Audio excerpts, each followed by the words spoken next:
Okay, let's see what we got here. Stream manager's up. Okay. Let's see. Good. Good. All right. So we've been working on these Space Marines for the last several weeks. Their commission, and we're getting ready to sort of get the first batch of them out to their owner. Excuse me. So we have this bronze armor that we're working on.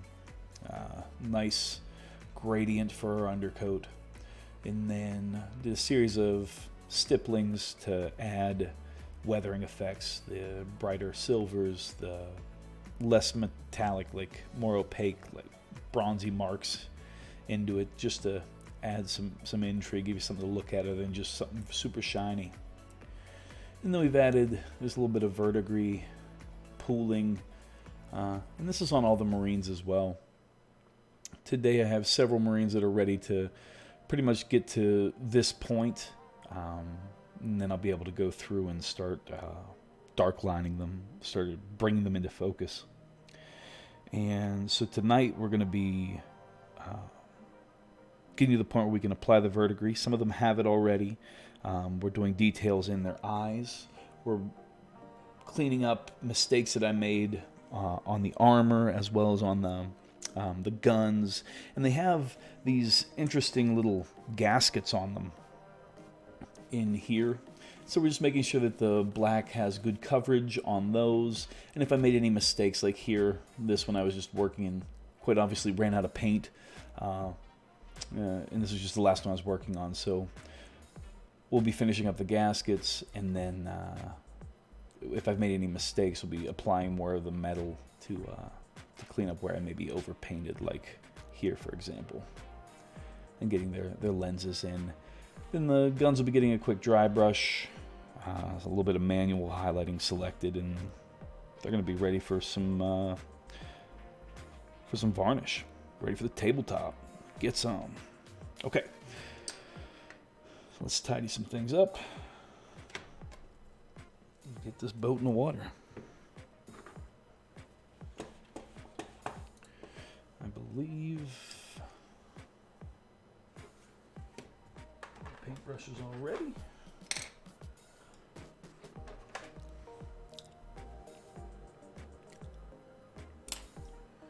And then we'll start on these guys later. Let me just make sure we're not going to cause any disruption by opening this. Don't want to. That'll be the next thing. I'll open up that door and pull some cables, knock the camera or something. Okay, so got that.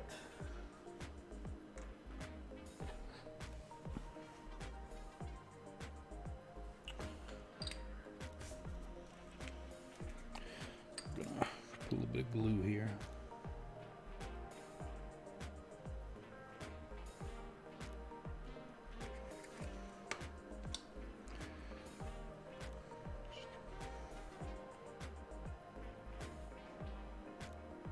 These are just little dabbles of place-holding super glue.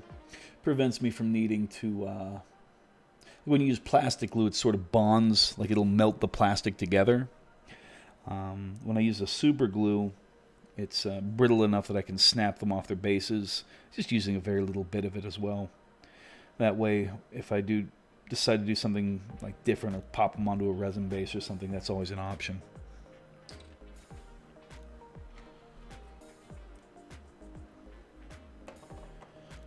Okay, get this cleaned up here just a little bit.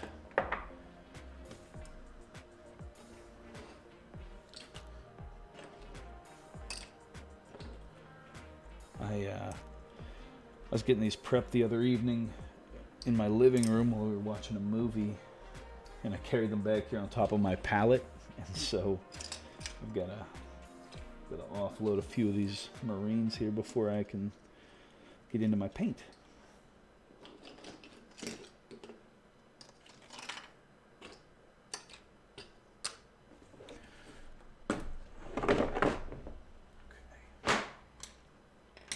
There we are, good to go.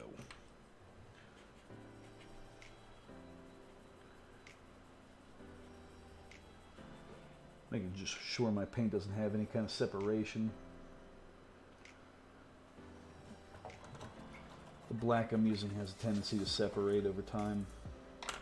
It got cold at one point, and it's just the nature of the way that works.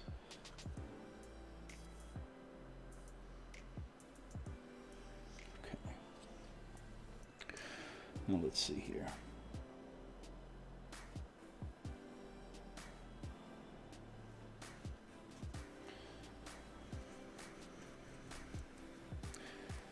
Just by having a nice brush on hand, you can really tidy things up. Clean up some of the mistakes, prevent the paint from really drying.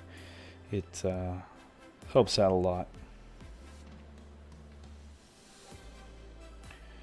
Let's see what we have here.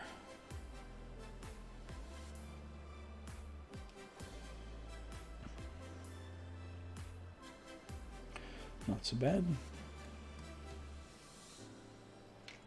Yeah, here you can see what I'm talking about, where, you know, sometimes you don't get a whole lot of great coverage that first coat. You just need a little second application to bring up that opacity, which is way better than perhaps trying to put down a thick coat and kind of glob up the details in any way. You certainly don't want to be painting thick enough to get a texture. You know, it doesn't help that we're painting on top of a true metallic metal. When you do that, it tends to, I don't know, they're just a little bit slipperier. They're almost treated as if it has, I don't know what it is, like a regular paint just is a little bit less smooth. For whatever reason, the true metallics can also take a little bit more abuse, which isn't a bad thing on a tabletop army like this.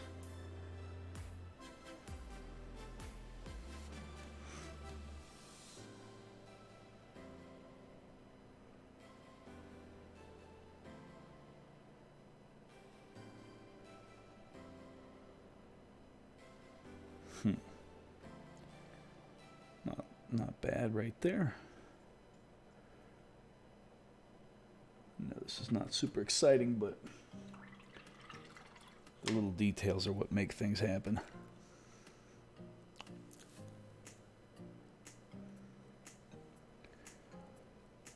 Okay, he's in a pretty good spot. Oops.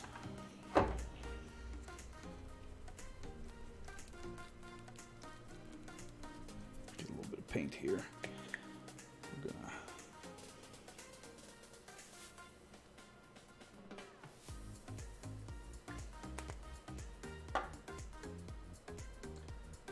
it's just a little bit of Rhinox hide. It's a nice dark brown color, has some red tones in it.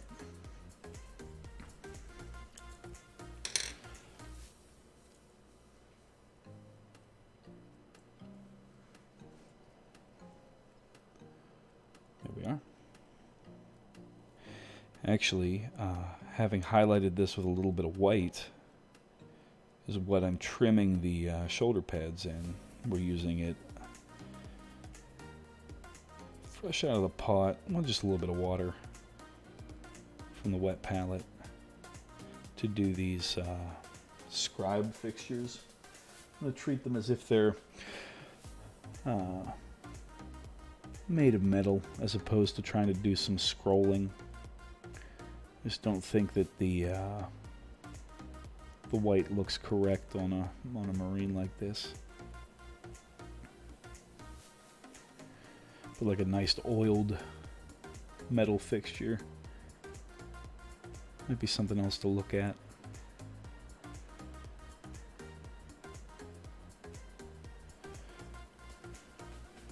And do the same thing with this skull over here.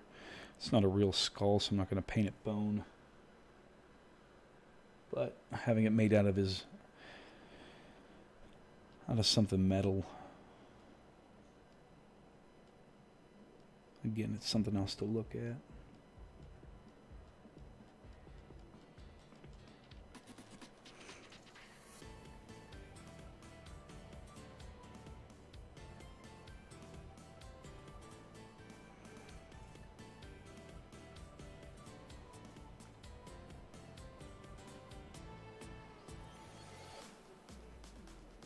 That looks pretty good, I believe.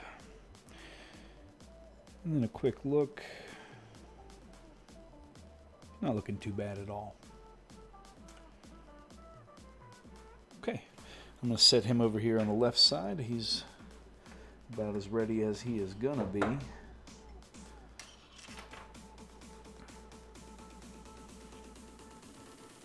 going to be on to the next one.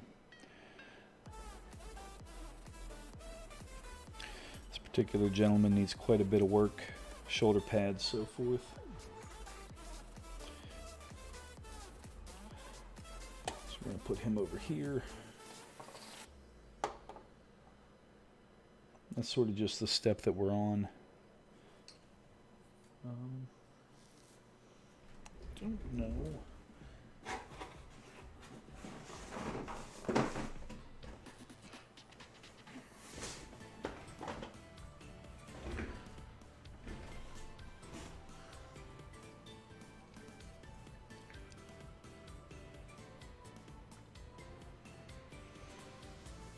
We'll do this again up here.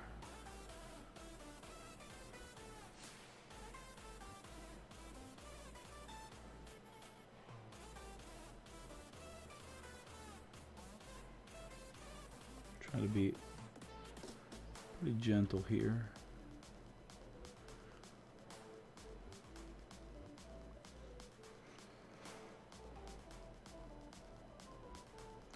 You don't have to go all the way down because when I come through here in dark line, it'll tidy up some.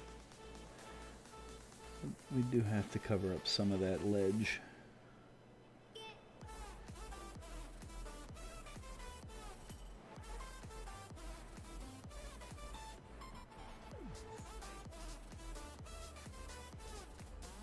Very little bit detailing there. Oh, Doc Holiday. Good evening, sir.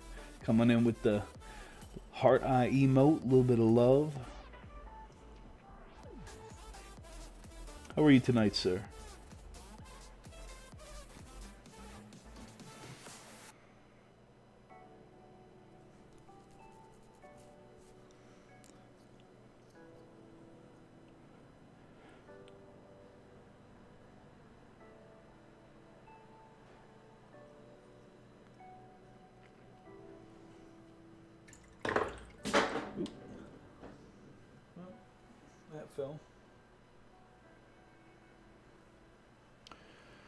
Doc says, doing well, just slam dunking people in Dead by Daylight.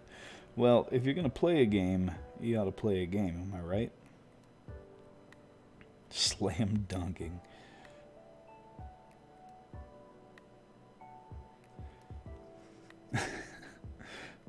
Comes across just a little aggressive, but I suppose all y'all kids thought this was a game, apparently.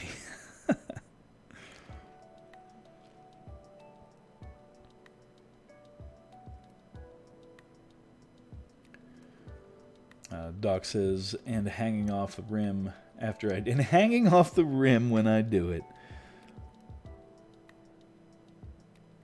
All like when Prince played Charlie Murphy in basketball, running plays when everybody else thought it was a pickup game.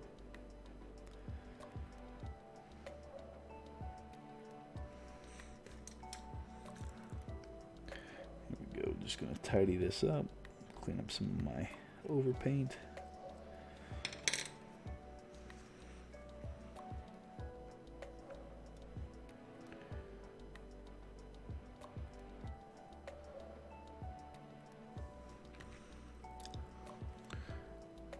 Tidy that up as well. What should we do in here? I'm thinking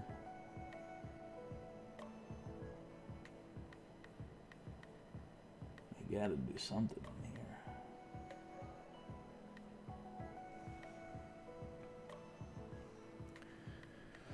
Dog says, have you heard of the game? I have not. Dead by Daylight.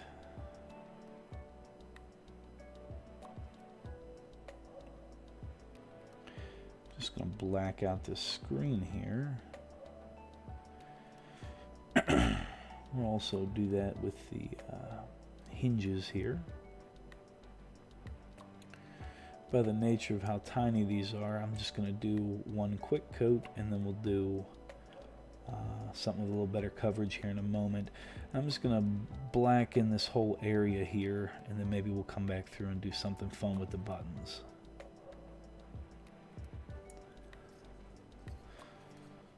Oop.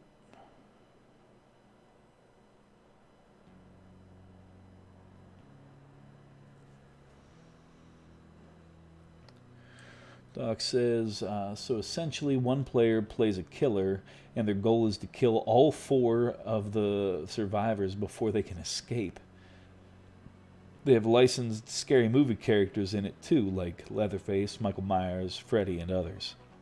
Maybe I have heard of this. This is not a new game, correct?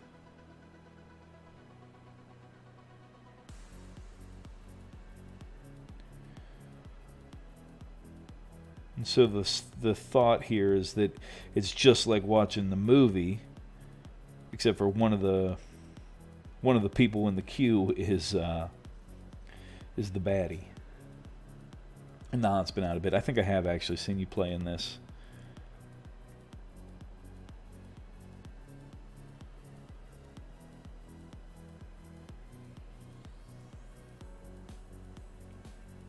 Okay. A little detail there. And then we'll have to let this dry. I'm going to set him here to the side. And then we'll come back. Ooh, we'll come back on and get those buttons here in a moment. Let's have a look at this guy. His gaskets are looking pretty good.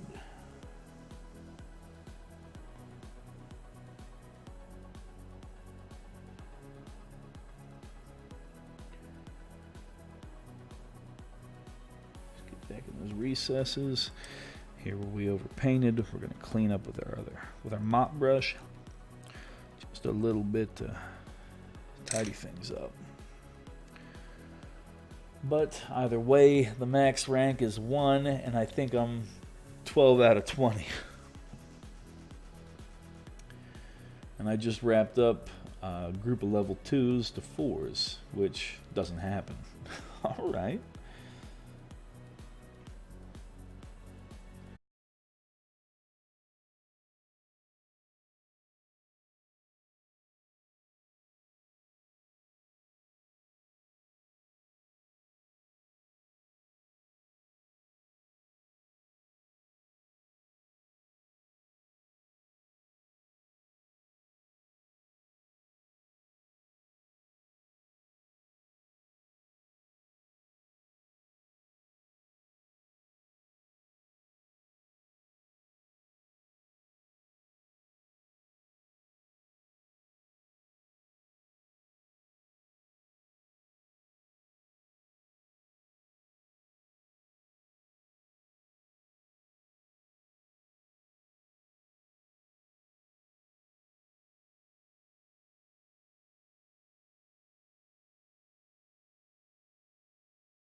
the effect by the end will be like this. But to get this effect, you got to start with a blue. Let's see what we have here.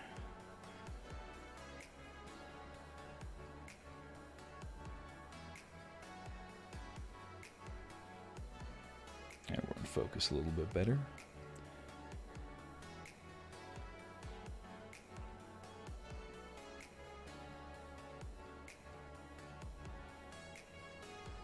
I think we'll start just a little bit over here.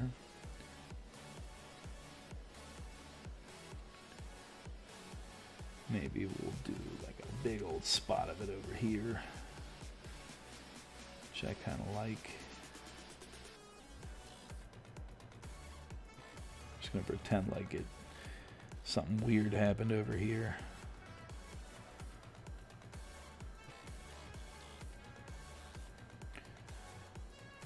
On that side of the backpack might give us something fun to look at. Maybe like it had been fallen over and this side of it just had all kinds of water pooled up, or whatever corrosive chemical would have needed to hit some powerful armor like this to cause that little bit of effect. We are also capable of using our compassion, our intelligence, our technology, and our wealth to make an abundant and meaningful life for every inhabitant of this planet, to enhance enormously our understanding of the universe, and to carry us. We're gonna maybe do a little bit over here as well. We think a little bit over here. I'm just trying to pick points at random, which is hard to do after you've painted a dozen or more of these guys, to keep things flowing.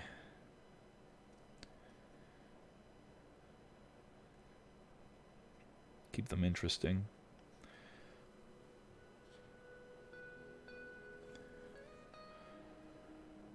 Let's see here.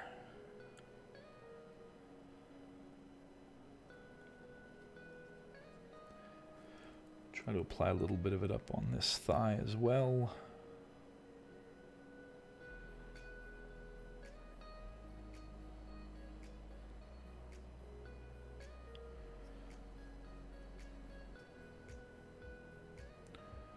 Let's see, maybe we'll put some along this horn. A little bit down here on the foot.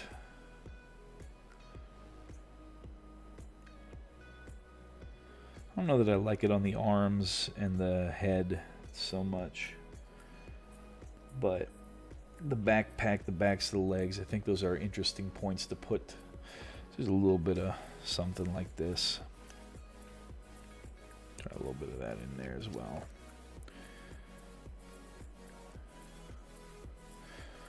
Why not, if we're going to come up here?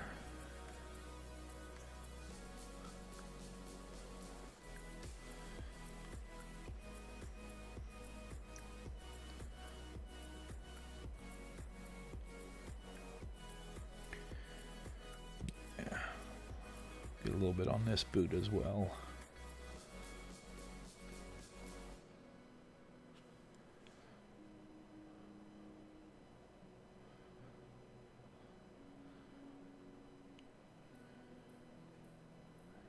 Yeah, good. Ren Momo, how? This morning person at night. That's correct. I am going to be back here in the morning as well. I just had some time this evening and figured I was going to get some painting done. And if I was going to be painting, why not see if anybody wanted to join me? How are you this evening, Renmo?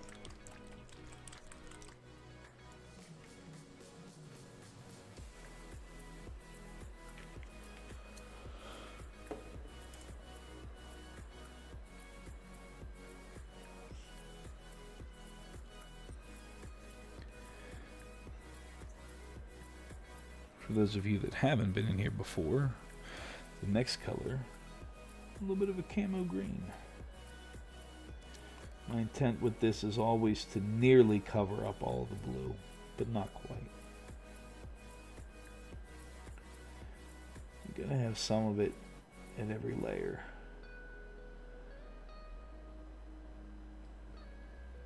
The blue is kind of a less is more color. but it's also something with a little bit of intrigue to build up off of.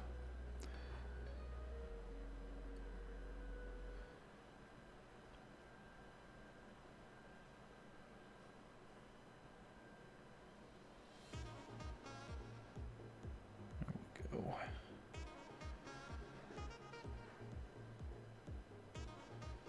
And do the same thing up in here as well. Renmo says, I'm good working on printing up some bases at the moment. But now basing is one of my favorite aspects of the miniature hobby. One of the most fun things about it is that a good base applies to, every game. So it's not like it's exclusive to 40K or Gaslands or anything like that. They can be, based on somebody's preference. You can really thematically use them for different things.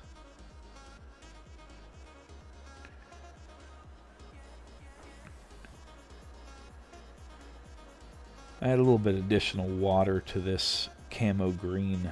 I think that almost washing this on, but it's still very opaque. It's not by any stretch of the imagination a wash consistency, but it is much, much more watered down than I typically have my colors.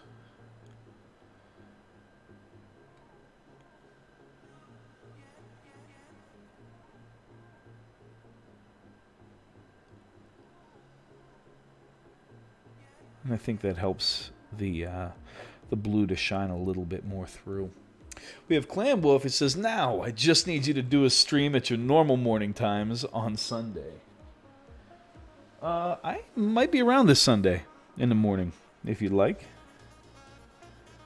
I'm intending to do a bit more streaming this week. I have the time, and so I'm here tonight. I'll be on in the dark hours of the morning, and then,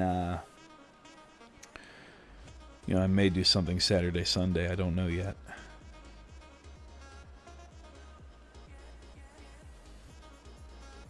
How was your afternoon, Clam Wolf?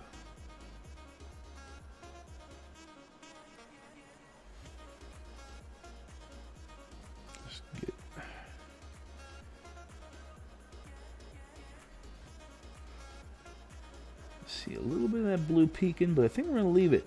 I think I like that up in there. It's one of those things where you don't know what your preference is until you see it.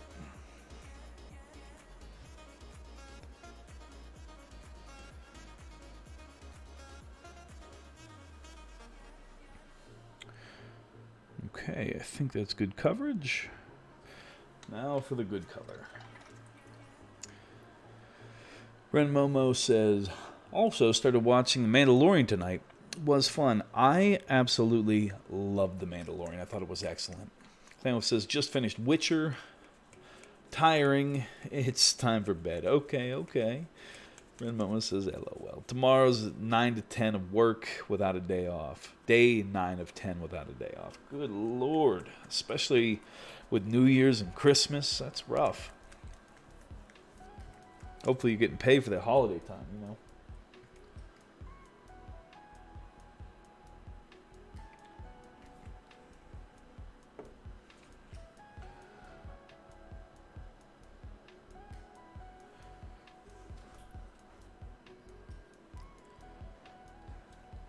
Okay.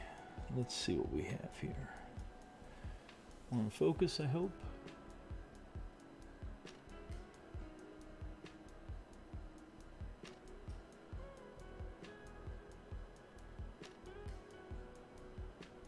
Just gonna hit these little stipple marks up here on these flat panes.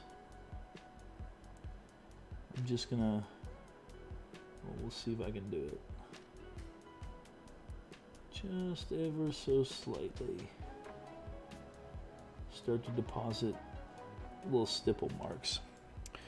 And then what I'll do after these stipples dry is I'll be coming back through and we will actually streak the weathering effect. So I'll be making longer brush strokes. The idea being that this color, as bright as it is, will show up quite a bit more vibrant over itself than it will over top of that green and certainly the blue. And so when I stipple, I'm making bright mark, bright mark, bright mark, but there's still that darker tone shining through. And when I make my streaks, it will vary the intensity of the streak, if that makes sense.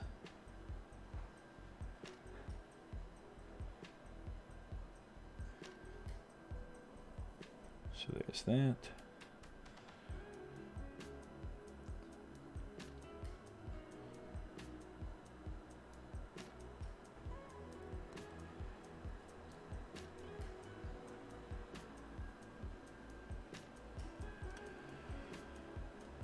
Clanwolf says, New Year's isn't a holiday for my work. Christmas I get holiday pay, which is in quotes, but I've been working since the 26th. All right, all right.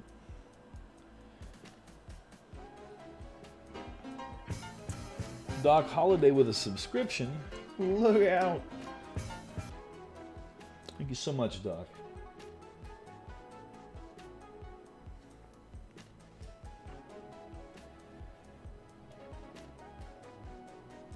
Out here keeping the paints flowing.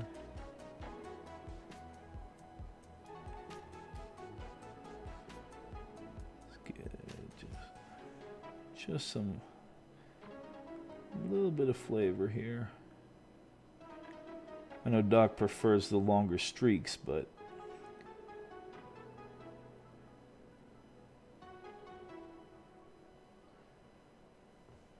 we'll start to throw some of those in up here for him.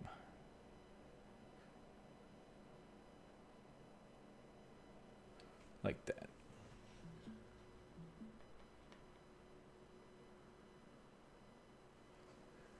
Doc says somebody has to keep the ring lights around here.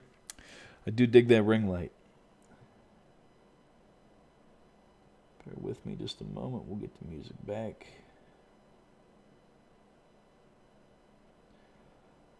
This longer streak here will give us a good opportunity to demonstrate what I'm talking about with the streaking. Okay, let's see here.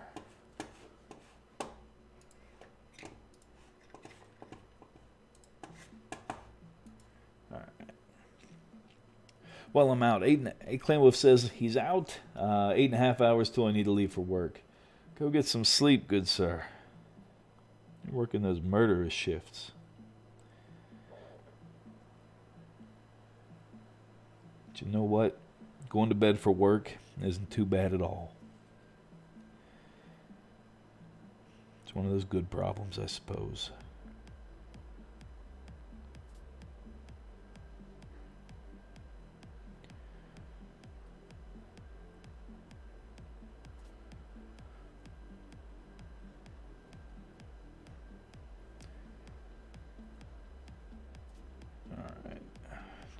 Edge highlight in there.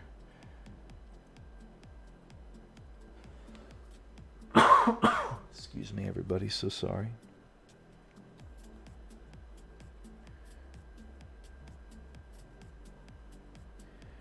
We'll just stipple in some detail along the bottom of this. Might not be the most natural, but it does look good, huh? Clanwolf says, take care, keep up the painting. You know that's what we do when we're in this position. Buckle down, paint some minis. I'll catch you tomorrow if you're around, sir. Otherwise, catch you on the weekend, I'm sure. Couple little stipples here. I really do love this color, especially when married with the undercoatings that I do. It's certainly a lot more work than, for example, laying down some technical verdigris glaze or something. But Sunday Taco says, holy moly, you are still... Don't those dudes. You say, still not done with them? Yeah, I still got a few to do. This guy bought a boatload. Just a boatload. I don't mean to alarm anybody, but look at all these things. Look at them. Look at them. They go for days. They're all the way back there. They're all the way over there. There's so many. Just so many. Yeah, doing. Yes, I am still doing them. There's just so many of them that need to get painted. And to be fair, it's not like I've been sitting here painting them the whole time. Took a break, painted this guy, started work on this guy. He doesn't even fit on the screen. Look at him. He's huge. Starting to base layer in that beard. Get his face somewhere nice. Oh, I saw that on Instagram. Very cool.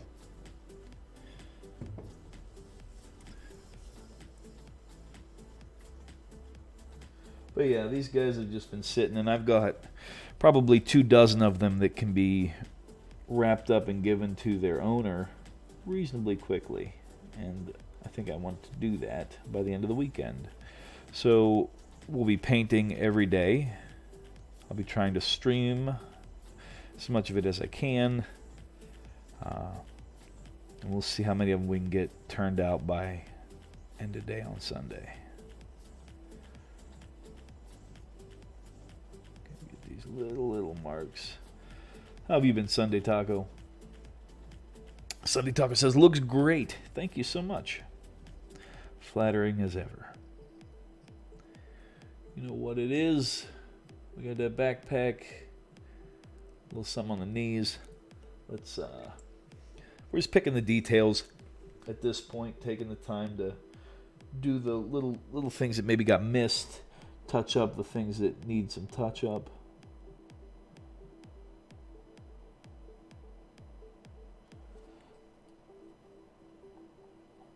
Lenses.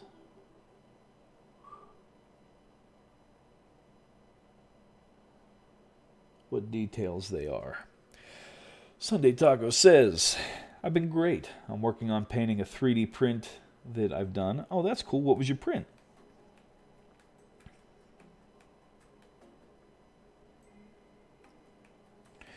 Well, look at that.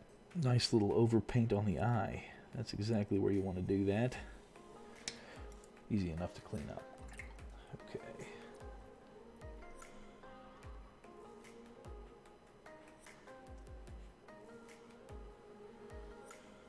Alright, let's see if we can't get us in focus here. I'm just getting done at work, though, about to bike home. Oh. Hopefully the weather's nice where you're at. I know around here, if I was to bike home on an evening like this, it would not be so fun. Well, tonight I guess it's in the 40s, which isn't so bad. It's been quite a bit colder. One lens down. Let's see. Taco says it's a model by Print Obsession. What is that? Printed Obsession. Okay. Wow, my brain is busted. It's a cool lady with with angelic armor and a large hammer. Maybe you'll see it on my Instagram in a few days. Well, if you post it, definitely will. Let's see if we can manage both of these without having to do any touch-up. If history dictates anything, unlikely.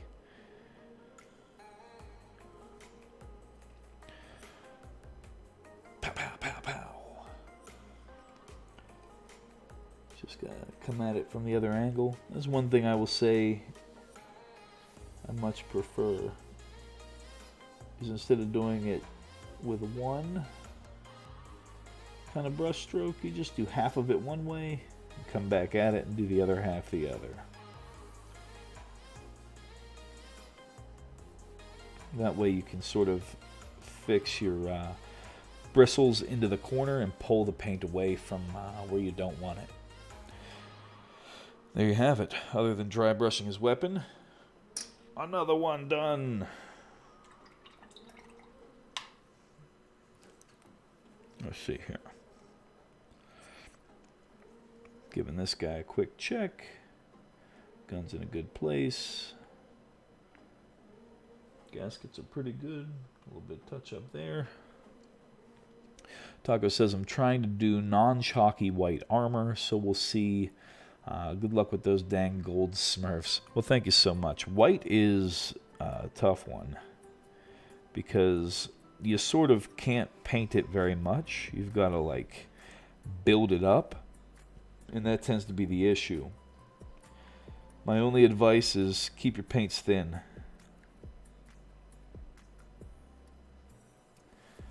Build it up gradually and use your pure white very sparingly at the very end. Oh, good God. How did it just fly out of my hand like that? What is happening? Like a springboard.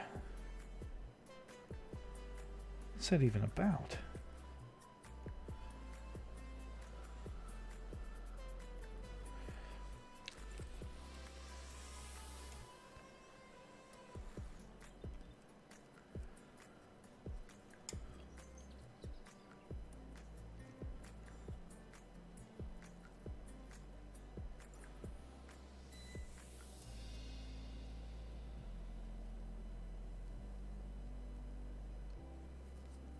Here we go. We're just going to tidy up this other gasket here. And this guy was almost done from the other day. We got to touch up his armor a little bit. I think all of them are going to need a little bit of that, but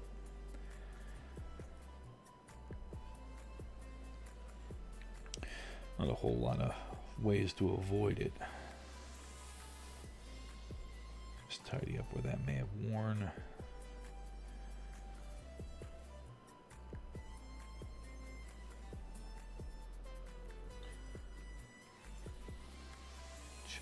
Just a little bit more paint. There we have it. A third one. Yeah, I was working on these the other evening. Got some verdigris. We just gotta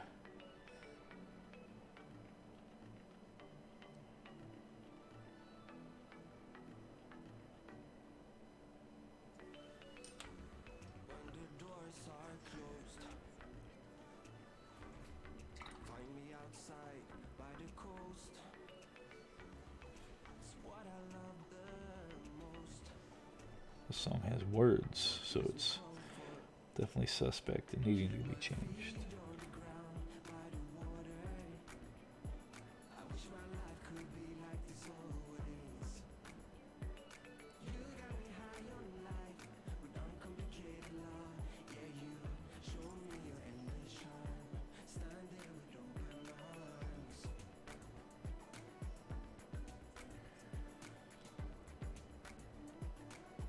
Just making sure we have good coverage on the black paint here, so we can come through and pick out those edge highlights. Things will look nice on the gun. Here we're just going to be a little more paint on the brush. There's always a tricky balance. You want to have control of it, but at the same time, if you don't have enough, you'll never get to come off the brush correctly.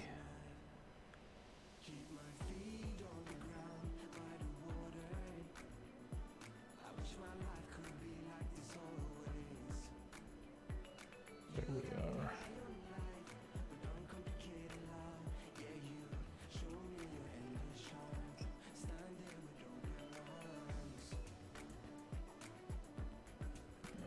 See, that's it.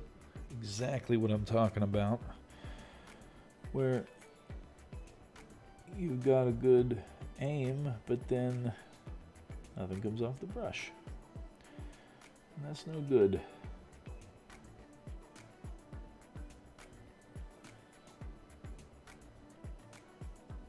Okay, good to go. Now,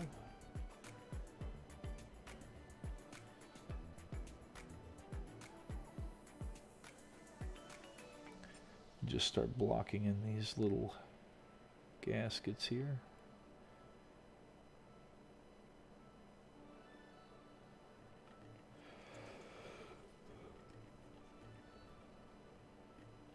And if the rest of them have shown me anything, it's just a quick sloppy coat to get them get something tacky down, and then you can come back through and get that good coverage.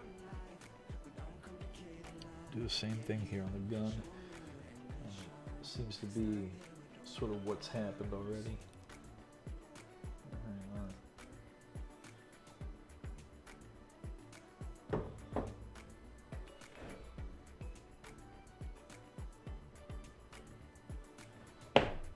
Just adding a little bit of water to my wet palette because it seems to be a little dry here in one area.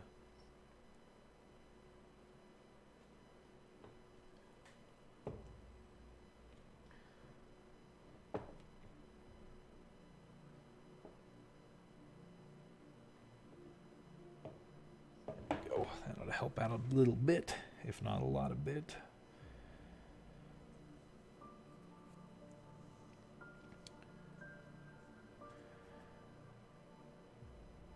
Let's see here. Just again, throwing down some quick paint.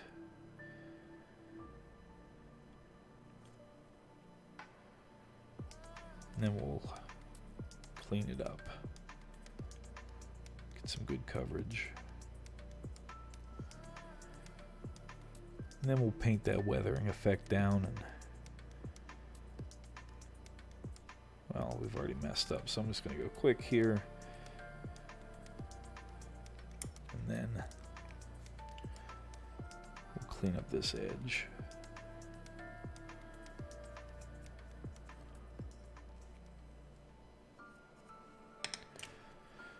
It's my handy dandy get out of jail free brush sitting there.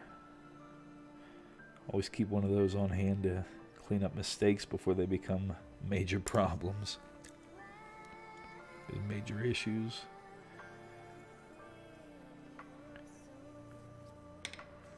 We'll clean up the same thing here on the other side as well. It actually gave me some pretty good coverage, to be honest. I think we're pretty well good. Oops. Jump the gun just a little bit. This magazine here needs a little bit of coverage on the inside.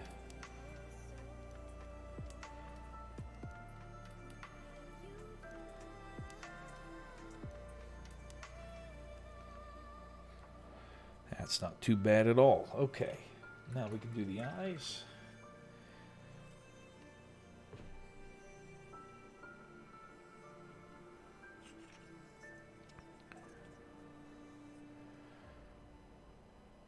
That didn't do at all what I wanted it to do. There we go. And then we'll do the verdigris.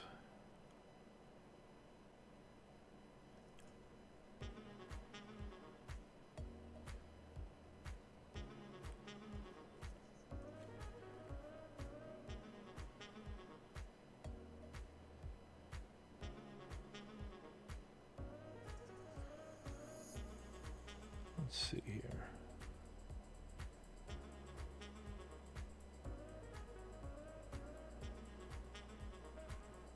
Does that look good? Yeah, give me the coverage I needed. Let's get some drink here.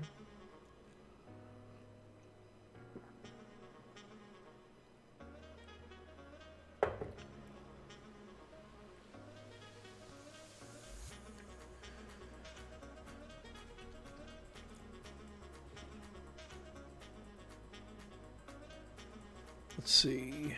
We'll start here.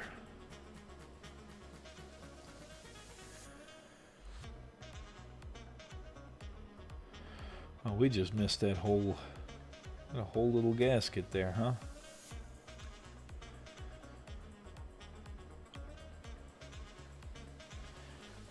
That's okay. We'll oh, there you go. Doc Holliday coming in with the cool story, Bob. Yeah, cool story. Missed that whole gasket. And no thing. We'll tidy it up here soon. Let's see here.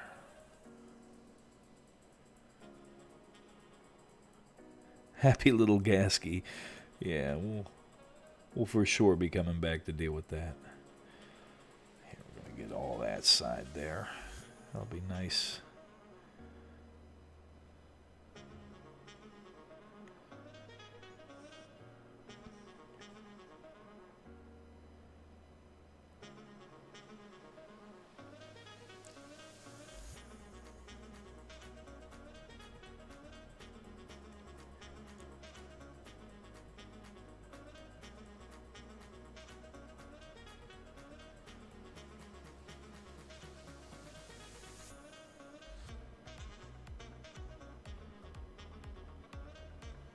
A little bit over here as well. Pull. It's an interesting thing as you do this literally dozens of times to try to find new ways to prevent a pattern from erupting.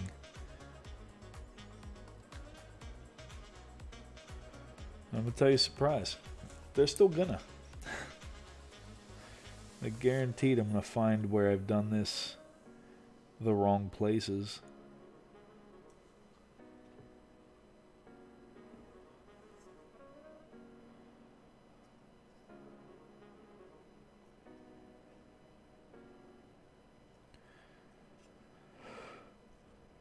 What do we have over here? Maybe we'll do a little bit on these as well. Maybe do a little something up here. Let's go crazy. Might as well make some work for ourselves while we're at it.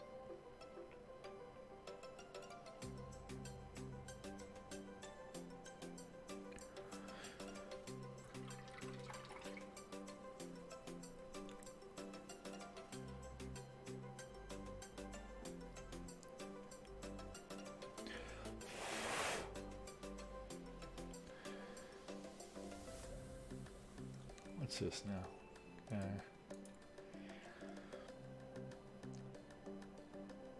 Just gonna paint over these. Start adding the streaks in. While still letting some of that blue shine through.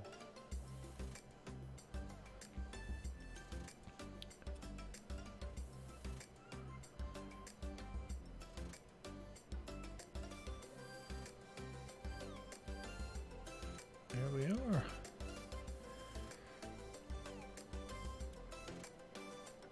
Same thing up in here. It's like multiple verses, but it's the same thing. Again, I water this down just a little bit to get a little bit of transparency.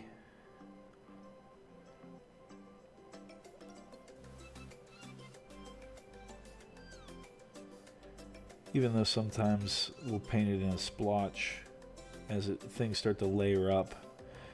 Just like when you're brushing your hair or combing or something, you're always taking it in the same direction. And that's the same thing we're doing here. The only time I might consider not doing that is like up here on these balls when things are round. I think that can potentially change the mindset a little bit.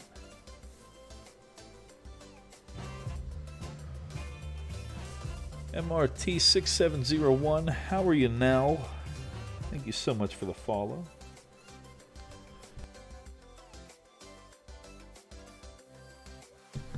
Excuse me, I just needed to clear my throat a little bit. This time of year gets to all of us, I think.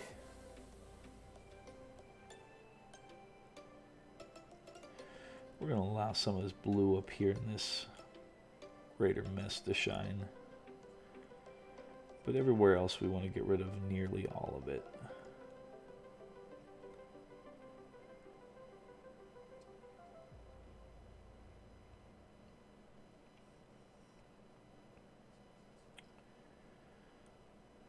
There we go. And again, in the interest of keeping some transparency here, you want to if need be, come back at it for a second coat as opposed to trying to paint thicker when it comes to this. application for sure. It's almost always the case with any technique, to be honest. Not to say sometimes one thick coat isn't the right answer.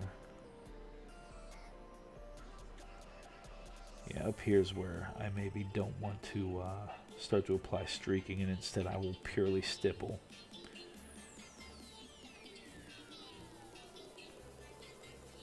Make sure I didn't miss anything. Get a little bit of that there. Okay.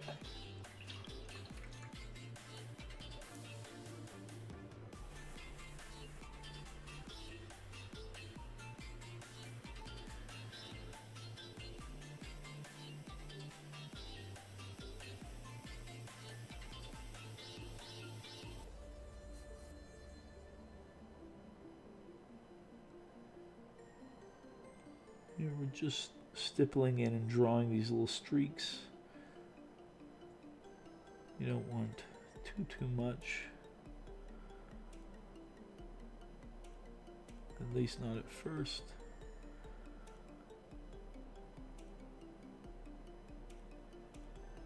Especially across these broader stroked areas.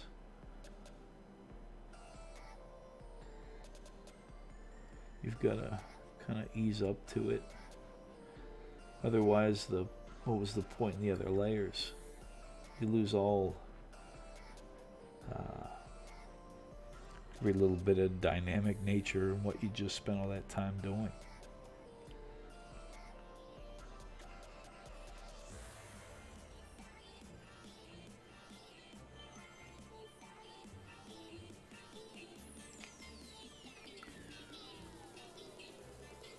We're just sort of stippling in here.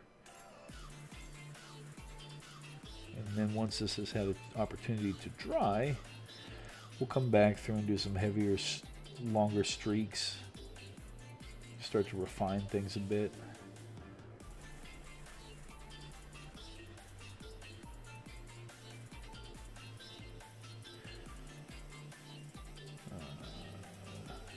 I suppose over here we're already in a position to do so.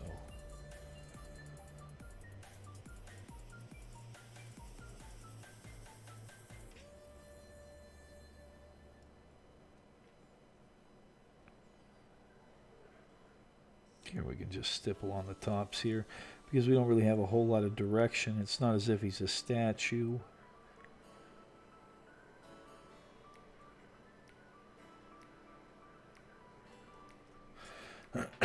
Renmo says, boyfriend admires your work but is too shy to say so. Well, tell them. No need to be shy. You got a whole computer in front of you. But thank you so much for the compliment. It is, I'm sure, no surprise to anybody. You know, I sit here and look at the things that I'm painting, and you know, I'm up this close to it. All I ever really sit here and see are like the flaws in them. It's hard sometimes to see the beauty in my own work. So hearing that is a wonderful boost of confidence. Keeps me sharing the work as opposed to sitting in here and keeping it to myself or only sending it to the people that have paid for it. So thank you. Don't be so shy.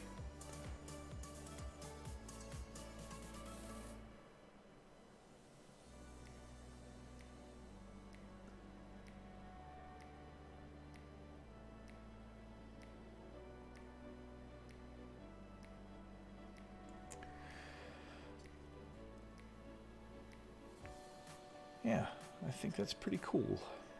Now, I just need to go through and touch up his little gasket.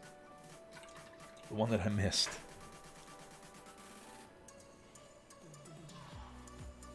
Oops. I actually grabbed the wrong paint because I looked over and noticed I didn't do his little skulls. So, let me do that real quick on this other guy. Kind of like when you're reading something and trying to talk at the same time, or walking and talking, you start doing like saying what you're looking at as opposed to what you meant to say. Renmo says he also has inhibitions about painting. He would like to, like it just has those, oh, I'm not good beginner mini painter fears about him. Hey, everybody has those. The thing about painting is it's a skill that can never be mastered kind of thing. And so whatever you paint, if you want to get into painting, you just have to paint it. Whatever it is, go paint it. And then realize that, set it aside and do another one. I don't know if you were here when I scanned before, but look at all these Marines. I've never painted a Space Marine before. Look at them all back there. And again and again and again. And then, here we are. And I even have all of these guys on deck. So much more. And the reality is that wherever you're at when you start something, just think about where you'll be after you've painted 10 of them. Because right now, they don't have any experience painting things. And so of course it's not going to be anywhere near what it could be after you paint 10 of them. He's talking to you at Omega Cyborg. Okay. Just on the lurk. But yeah, the idea is if you paint a model, regardless of where your technical ability is, just set it aside and paint another one and another and another. And after you've painted 10 of them, your work will be barely recognizable when compared to the first one. And that's when you should decide if you enjoy painting or not. Just go paint 10 minis. If you enjoy the process across them, then you enjoy it. And as far as your ability to paint them, it's ever growing.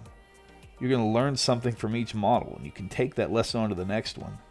So many people get tied up on, like, for example, not wanting to finish it because, oh, this isn't perfect, and they'll want to strip them. Just don't. Just paint it. And then go on to the next one, and paint it again and again. My biggest hang-up is color, says Omega Cyborg. Well, I don't have an art background, and so understanding colors has been a major hurdle for me. For me, it was what colors can go together, what makes a good color scheme, things like that. What is your issue with color, or hang up, I should say?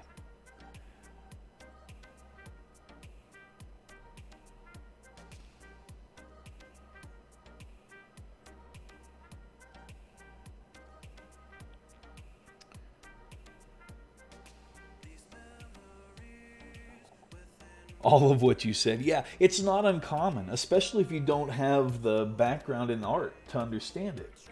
So I can tell you some things that have helped me, and if you are interested in painting, I would say give them a shot. Just because it was the answer for my issues doesn't mean it's the answer for yours, but at the same time, I don't think it's uncommon to feel that way. There are a number of online palettes that, nothing major going on, that will help with that. There's one, it's called Paleton, I believe that's what it's called. I'll get a link to Renmo here when I get a moment, so you can have a look. But basically what they'll show you is what colors work with the color you're looking to use. So you only, when you're starting, you just need to pick one.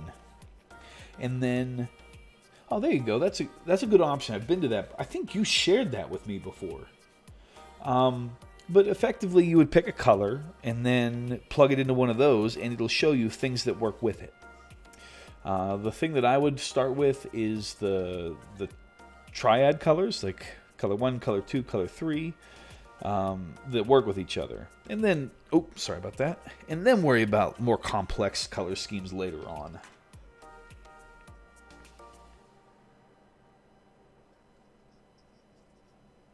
Okay, this gentleman just needs the gaskets cleaned up.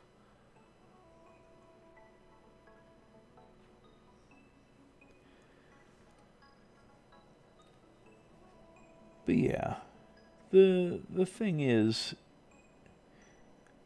especially just depending on whatever you're painting, sometimes it's easiest just to use a studio scheme.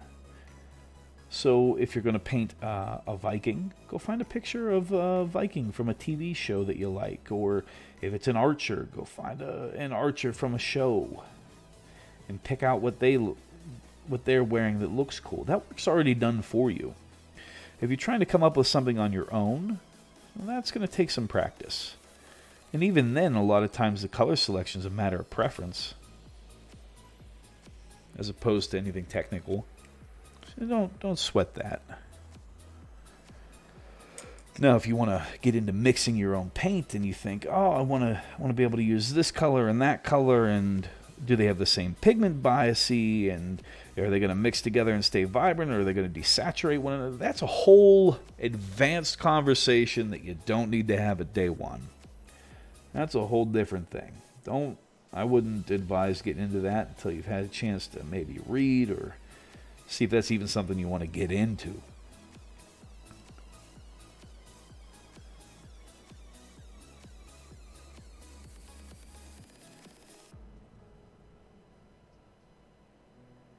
What kind of miniatures do you like? Are you into the cars like Renmo?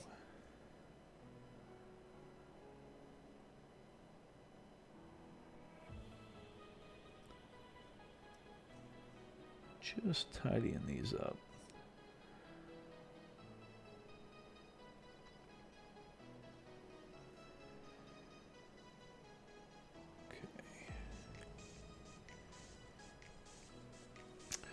Renmo says, yeah, someone told me at the beginning of my painting adventure, learn everything at once. And I was like, not taking any more advice from you.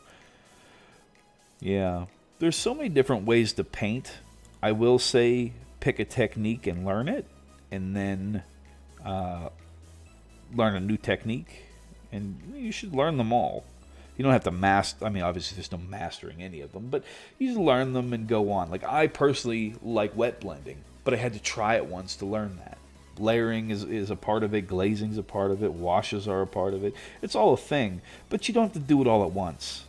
And just because a technique exists doesn't mean you have to apply it all the time. You need to learn them, if only to see what you enjoy doing.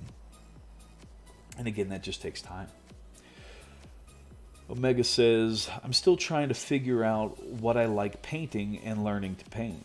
Yeah, there you go. It just, again, it takes time.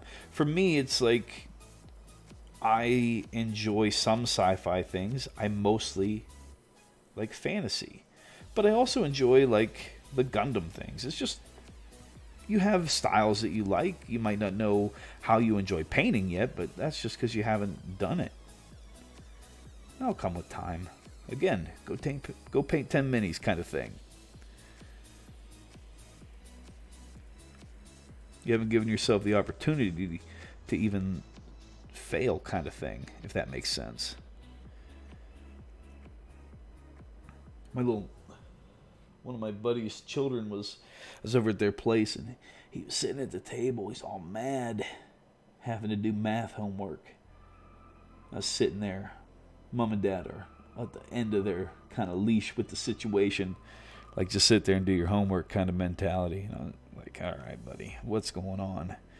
He's like, I just don't know how to do this, and they don't have any patience for it, and I don't know what's going on. I was like, well, have you done any work outside of class yet? Like, no. I get my homework, I don't understand the assignment. I'm like, well, you haven't practiced yet. Nobody expects you to know this stuff out of the gate, you know?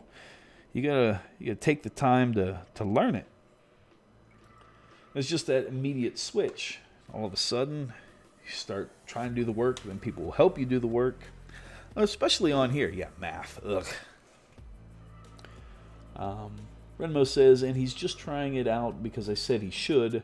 All he does is sit around at his computer and watch YouTube play video games. I just said, try new things. This is a new thing. Yeah, it's, I think it's good therapy, the painting. But there's so many things as far as painting goes that I never knew. You just have to practice it to learn it. And if you find you enjoy it, then keep at it. And if you don't, you don't have to. If you can get your hands on some Reaper Bones miniatures, they're very inexpensive and pretty nice. Just to check out, play around. But there's plenty of options like that. If you like the cars, there's a Hot Wheel cars you can pick up to paint.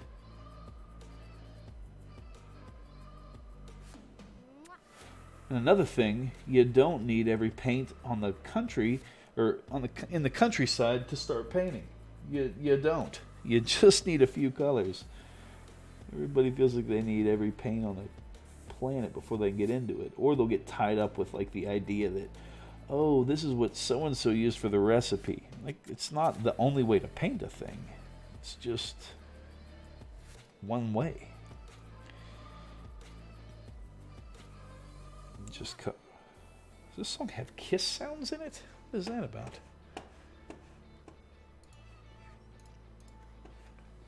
Yeah, it's called Imaginary Love. Next. Okay.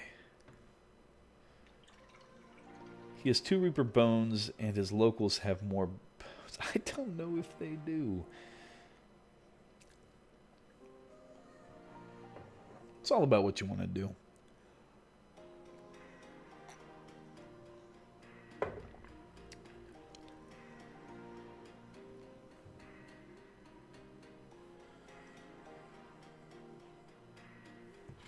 I think this has enough, has dried enough that I can come through and pick these details.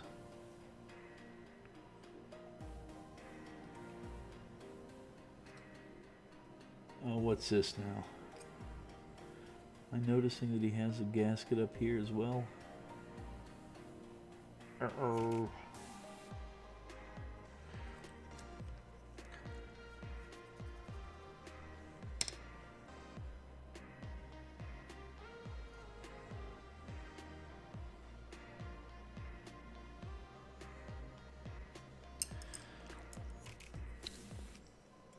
Okay, clean that up. What did I miss here? What's all this? I don't know if they do. Oklahoma. Oh, gotcha. I understand now. Do you live out in Oklahoma? Omega says it was after the forced trip to the diamond mine, I think. Ah, yes. Familial bonding. When the family is emotionally... Oh, no. No. I am so sorry. Reading into some heavy stuff here. What's that about?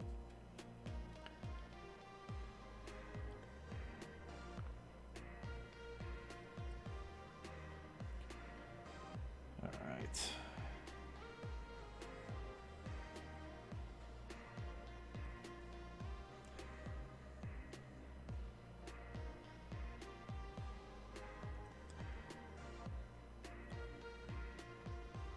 Okay, clean that up.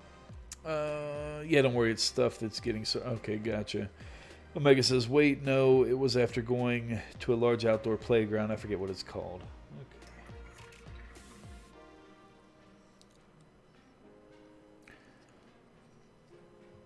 Boom, boom, pow, pow, pow, pow, pow.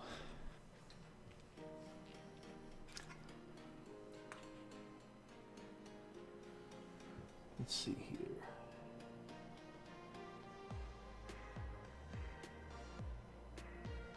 Make a couple of these buttons red.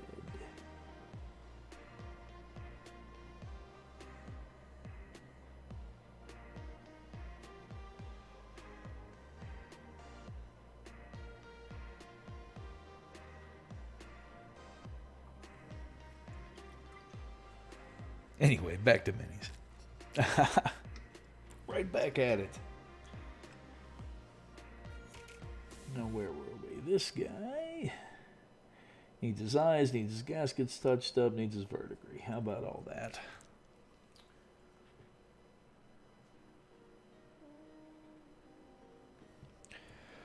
Let's see here.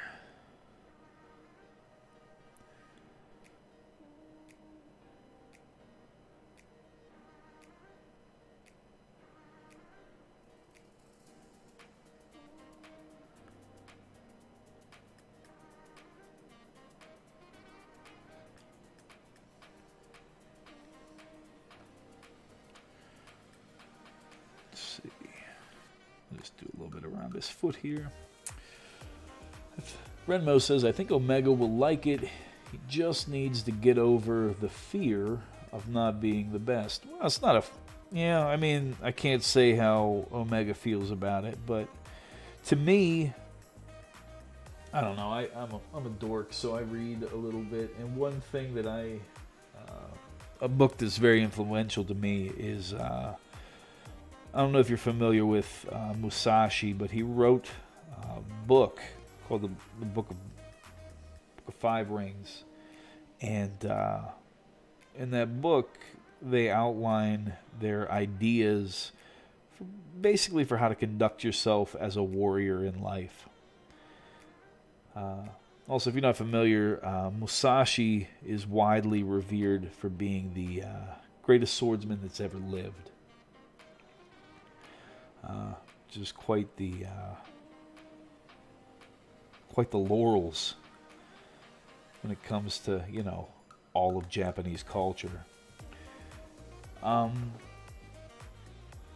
One thing, one of his better quotes, in my opinion, and I'm going to paraphrase it because I don't want to butcher it for any, or make it seem, you should for sure look it up after I'm done with this, but he said basically that victory should be considered beating oneself of yesterday, right? Like, so be better than you were the day before today. And victory tomorrow should be considered triumph over oneself from today. So as long as you are trying to beat what you've just done, that is the way to succeed in life. And one thing that he said was, like, once you begin to see the way, you will see it in all things. So he would talk about, how to master the sword, and then how to master, like, carpentry, and go through your life and understand how you want to...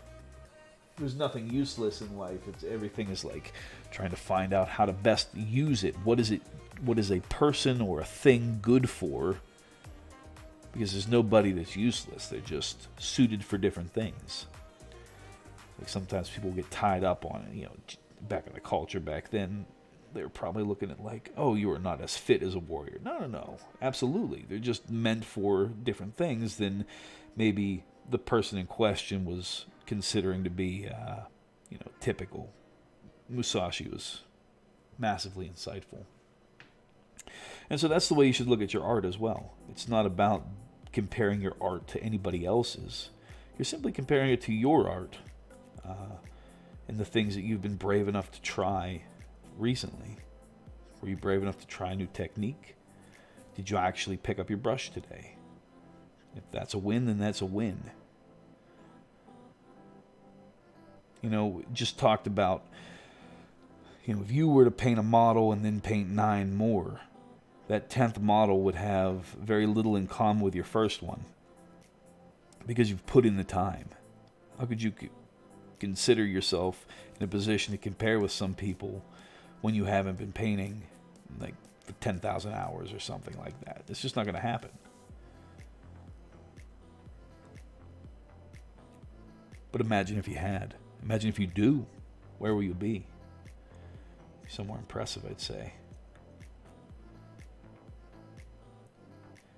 If it helps you for reference, I've only been painting, what will it have been, 2 years in August.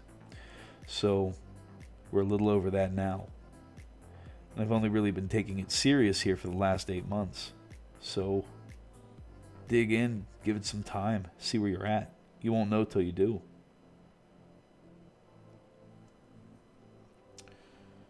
Renmo says that is a very good quote that I didn't know of. Yeah, he's, like I said, the greatest swordsman that ever lived. And the most interesting thing is it's written by them.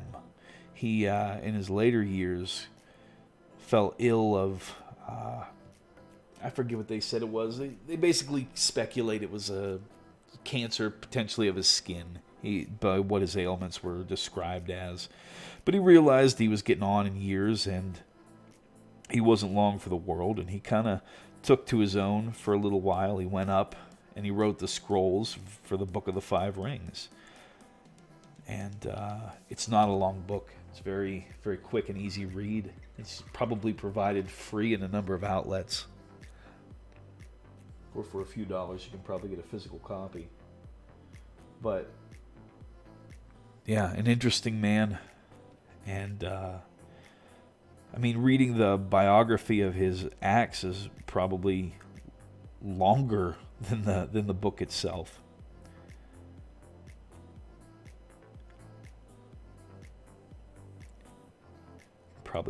Probably finish that thing up in a couple of bathroom visits, if you know what I'm saying. But yeah, I think more than good authors, I enjoy reading first-hand accounts or books by people that do things.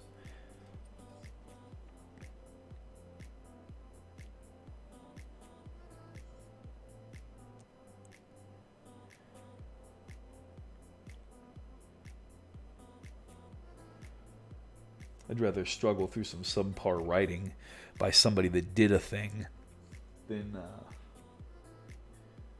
be sat there and enjoy all the gilding that an excellent author or orator could put into place that never did or had anything to do with it. Guides on how to play chess come to mind.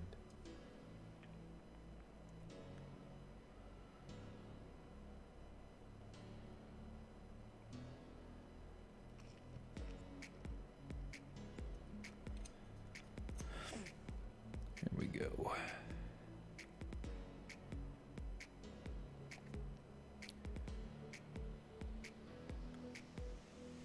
Again, we're just all but reclaiming all of this blue.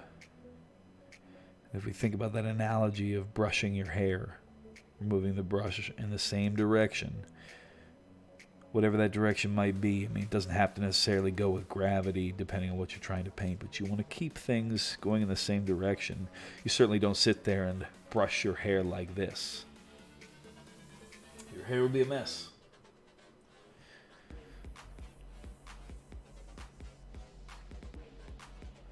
When you're stippling or applying a texture, it's certainly a different conversation.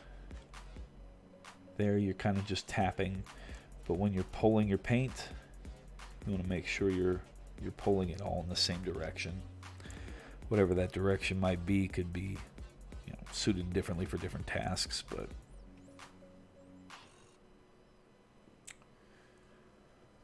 here we are. A couple little spots on the backpack, and then we'll get to the rock star, the weathering. A nice verdigris, light pale green.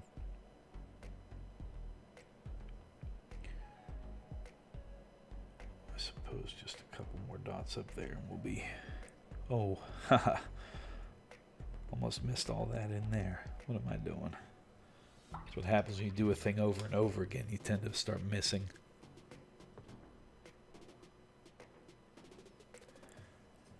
Alright. Let's see here.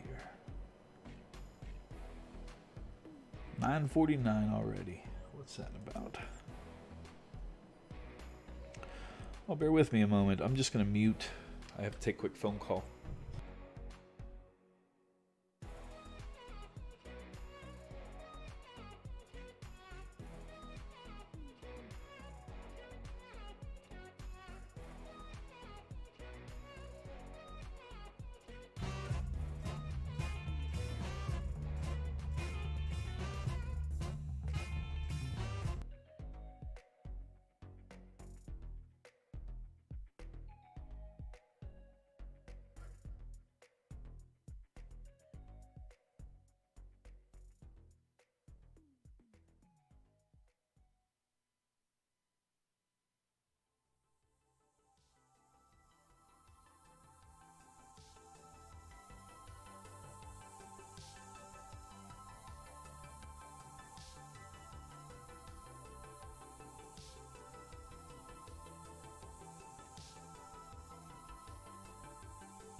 Okay, sorry about that. Yeldrab, thank you so much for the follow. Sorry about the phone call there. My wife has a wedding she's going to with an old friend of her family's over the weekend, and she is currently traveling with her mother, and she just let me know that they got into their hotel safe, and they got some more traveling to do tomorrow, but they just want to get underway tonight. But they are good, and that is good to know.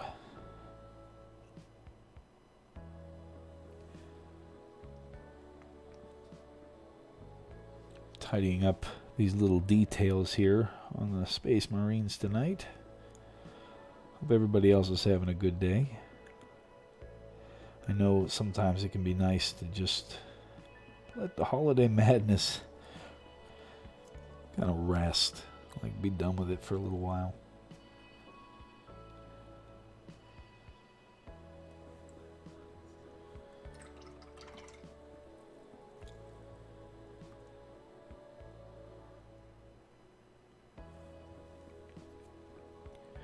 Let's see if I can paint these lenses without too much error. I find it's easiest to paint like half and half here. Paint half of it that way. Make sure, yeah, we're in focus. And then I'll paint half of it out.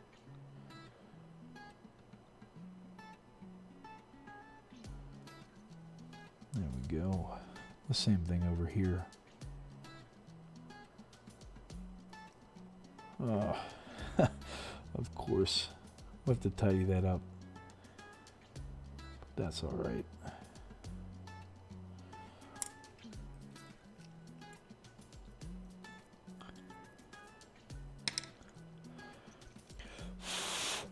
Take another crack at it here. Lenses and eyes can be rather daunting, but I think just don't be in a hurry and have the, good, like just a clean wet brush on hand in case you make a mistake. You can erase it all away. And if it's a minor little mess up, you can just touch it up.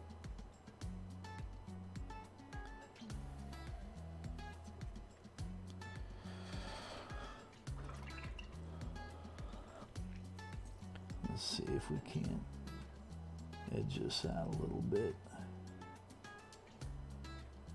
Yeah, there you go. I think that particular one is going to need one more coat. And it should be good.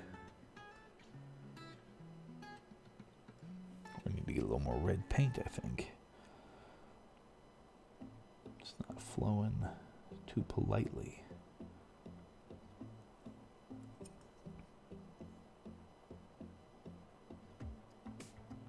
Yeah, that's pretty good.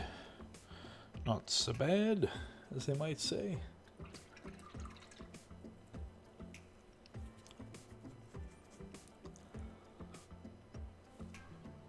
Just gonna grab a little more black paint. And we'll try to get a little bit better coverage off these gaskets. And while we're on that subject, I might try to blade out my brush.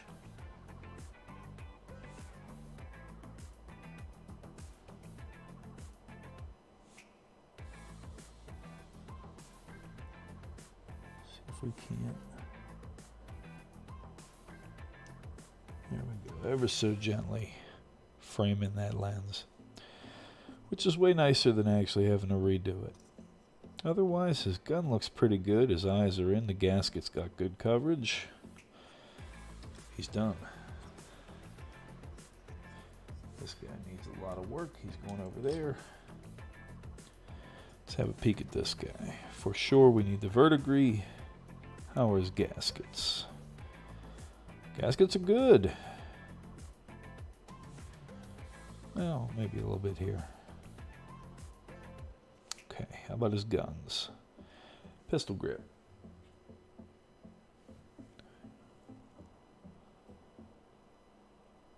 Try to ever so gently get that covered up.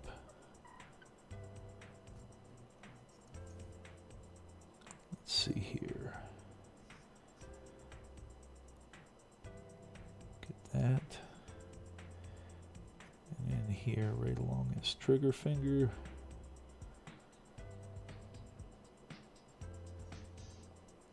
Yeah, just a little bit of coverage there. Another major. Give him a second little coat. He's jamming. Let's get his eyes blocked in and we'll do the weathering on him. And that should look pretty good.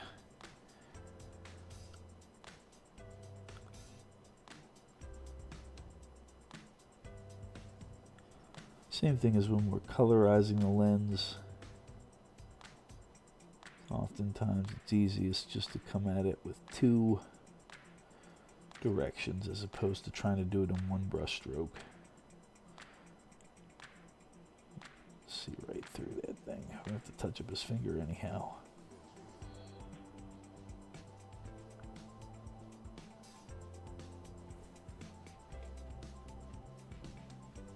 Let's see. Get a little more paint on the brush. So one thing I struggle with pretty often is not necessarily paint consistency, but how much paint I want to have for the task I'm trying to perform. You know, the paint's got to have enough in it to flow in terms of consistency, but you got to have enough in the brush to get it to come off. Such a weird, I don't know, sort of concept, at least for me. Strictly Abby, sorry. Pardon my inability to read. How are you this evening?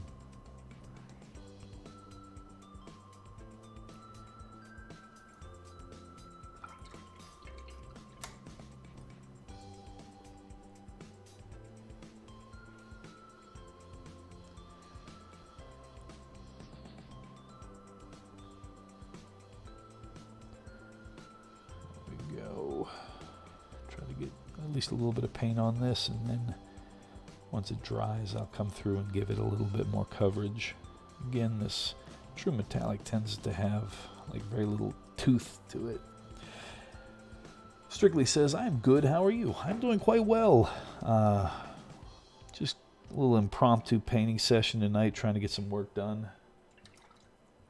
I want to get a handful of these out to the client here, to their prospective owner, by the end of the weekend. So I figured if I'd be painting, even if it wasn't advertised, we'd hop on here and paint with some people, make some friends, have some conversation.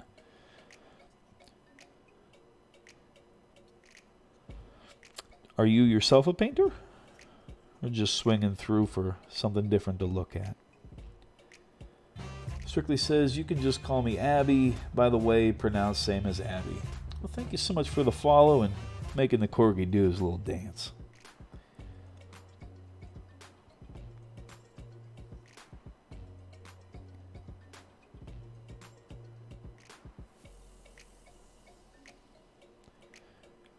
Either way, Abby, thank you so much for swinging through and coming to chat with us.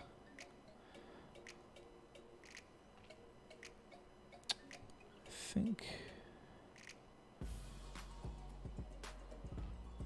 might need to get a little more paint. And then, yeah, memory serves, these shoulders are so well etched. We just have to get a little bit edge highlight there.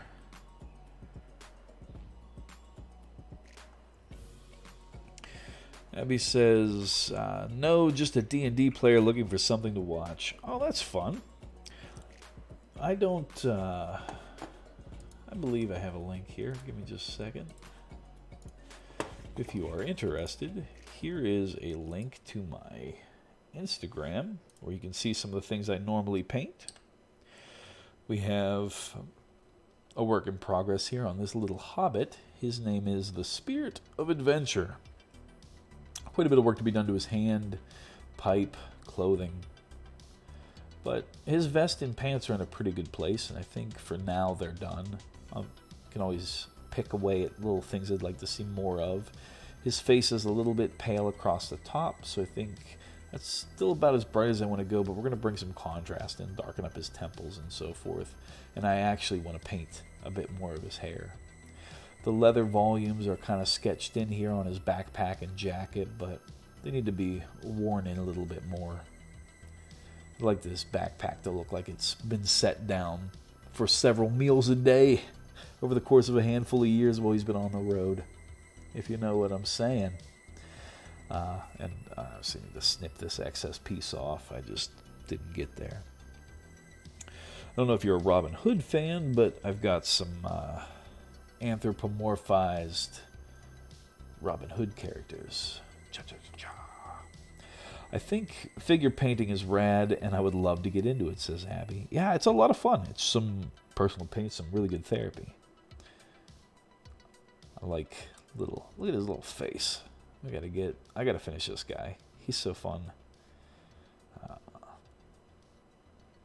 But yeah, that's Robin the Hood. We have Friar Tuck imagined as a toad. I just can't get his eyes into a place that I like them. It's bugging me. But we got his robes in a good place, and his mug's looking pretty cool. Got a pretty slick sword. He's ready for some adventuring, I would say. And far less complete is King Richard the Lionheart. Started layering in the reds to a lesser degree. I'll give him some bronze armor. But I restarted him recently. Excuse me.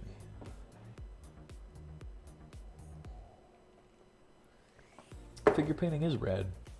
It's always good to get into something that you can enjoy, especially if it's something that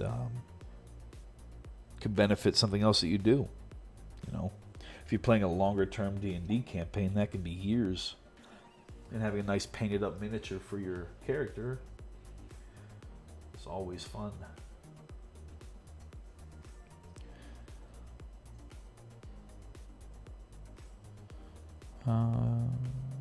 Yeah, this is the one I was just working on, I believe.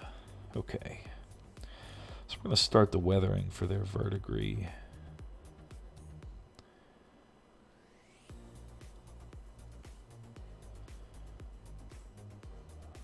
Something big here.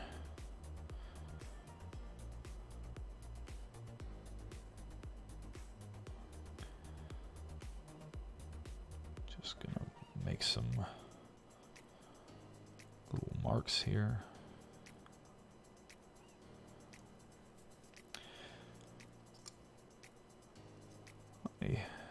Yeah, I find sitting down and painting to be a pretty fun thing, and because it can never be mastered, it's really nice for me to sit down and try. You know? Some things you can learn and then know, but with painting, I feel like every model will teach you something if you take the time to listen.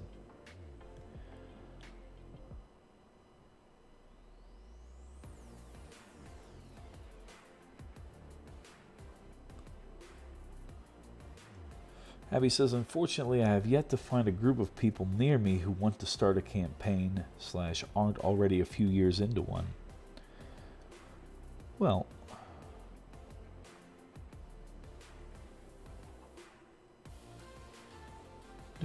people need new players all the time.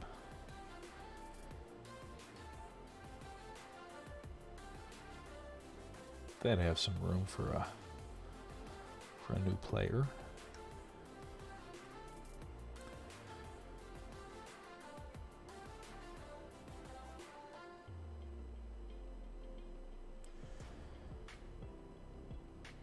Oh, I gotta do this other gasket.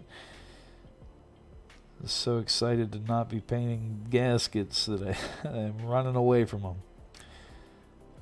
Let's get a little bit of this in here.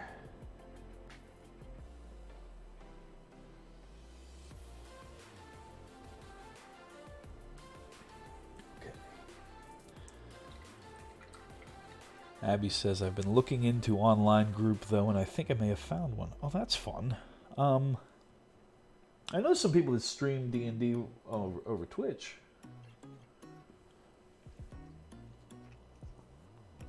So that could be fun. I mean, at the core of it, D&D is storytelling. Quite a bit interactive, but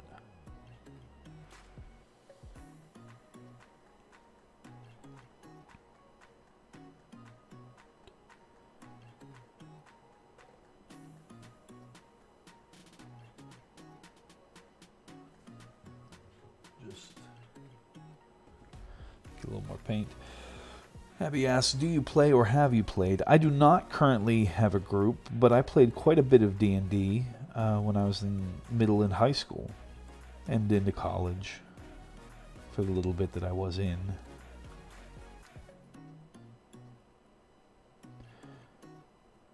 I always liked playing fighters of sorts. Occasional caster, but most of the heroes that I liked were all sort of protectors and a bit more mundane than the casters. I don't know if you could ever suggest that you wanted it to be more realistic, but for me that was the kind of thing that I enjoyed. Abby says, I'm making a fighter right now as we speak. That's fun. Always use like a broad bastard sword kind of weapon, and then or a scythe. Those are always my picks. The scythe because statistically it was busted.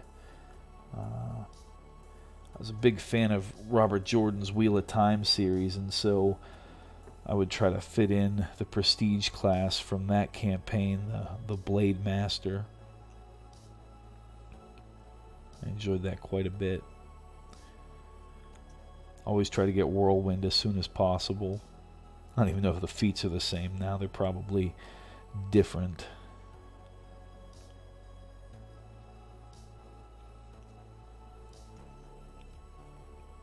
Try to get a little bit more of this green down in the recess. What kind of fighter are you making? What level are you starting it out at?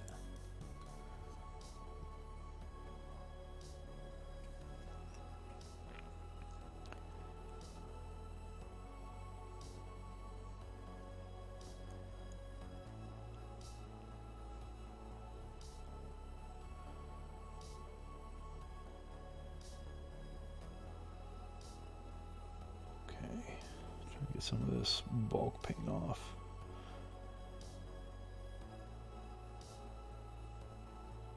Clean this up.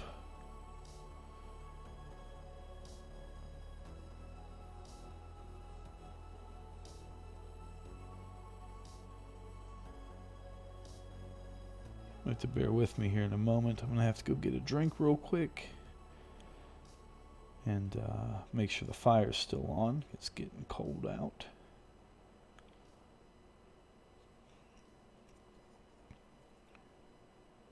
But I will be, it's going to be in a minute or two anyhow, but I will be back. I'm going to run like a 1 minute ad, and I'll bet you I may get back before it's over, or be darn close. Abby says, level 1, very basic. Well, yeah, but it doesn't hurt to... Corrigan, thank you so much for the follow.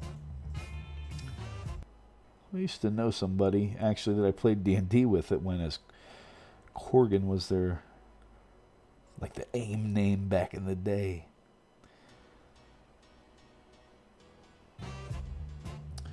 Kim's 7 of 9. Now, how were we not following one another? How are you tonight, Kim?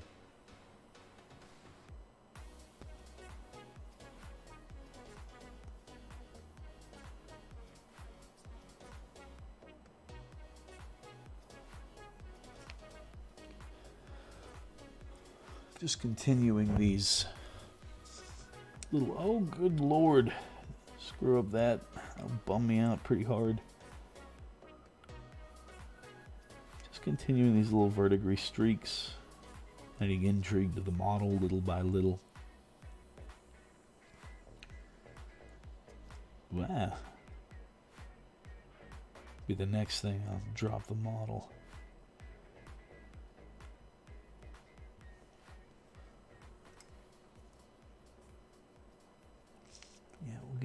little bit up in here. That'll look nice, I think. Kim says, hey, finally catching you. Going into lurk mode, I know I was shocked I wasn't following you. That's why I never see your notifications. I'm well, thanks, and getting over some flu. Talk soon. Well, I hope that we will. Oh, look at that. Kim, thank you so, so much. Keeping the paints flowing and the music that just stopped playing. Add a little bit of drama to it.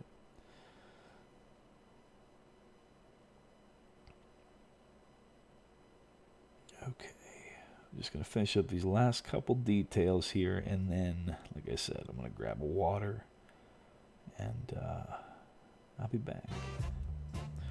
Contrast paints. How brand specific you are. Thank you so much for the follow, making the corgi wiggle. It is everything. The support, the love, everybody. It's overwhelming. But yeah, let me kick the music back on. We're going to run a quick ad. And I'll be back with a little bit of water. We'll paint some lenses on this guy. All right, I'll be right back.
All right.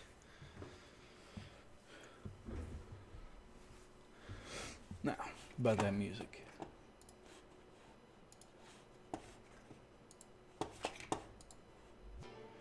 Very good. We're back at it. Oh, didn't miss anything. Try to make sure I got some good coverage on this skull here.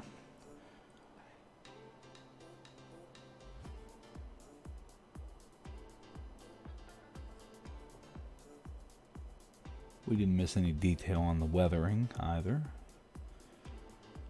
We can probably brighten that up a little bit, but no big deal there. Hope everybody's having a good day. If anybody's working on anything fun, painting anything fun, I'd love to have a look at it. For right now,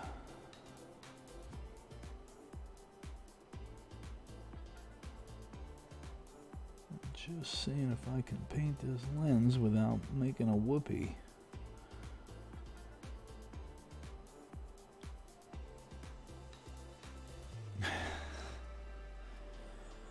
Let's see here.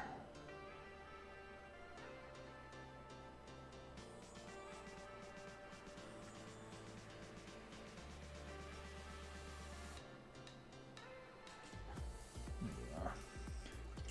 Little by little it comes together.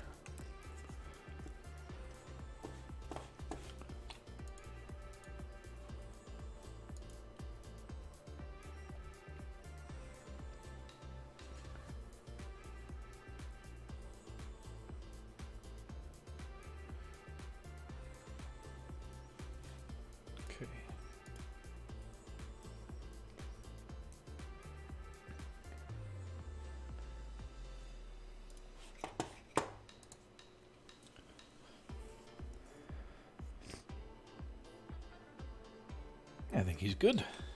On to the next guy.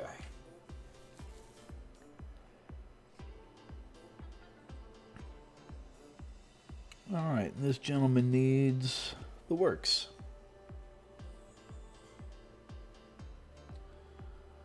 Just gonna get a little bit of water here.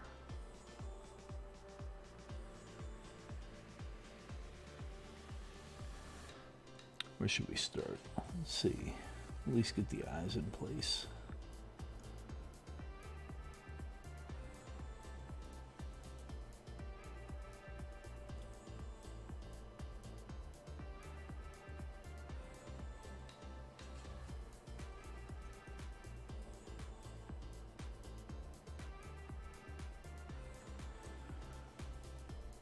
Let's see here.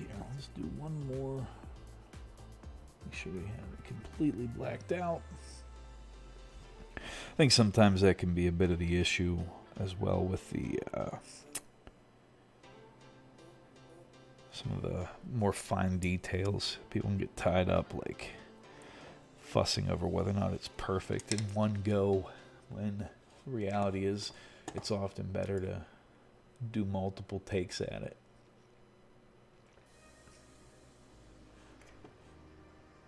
If that makes sense even.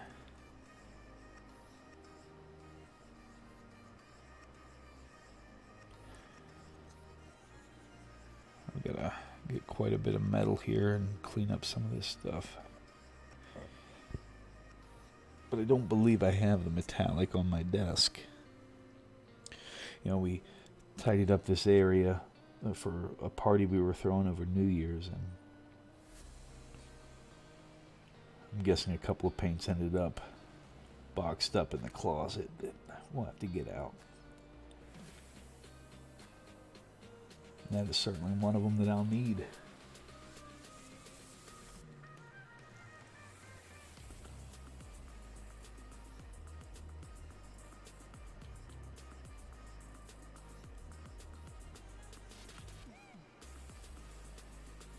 Yeah, that's pretty good.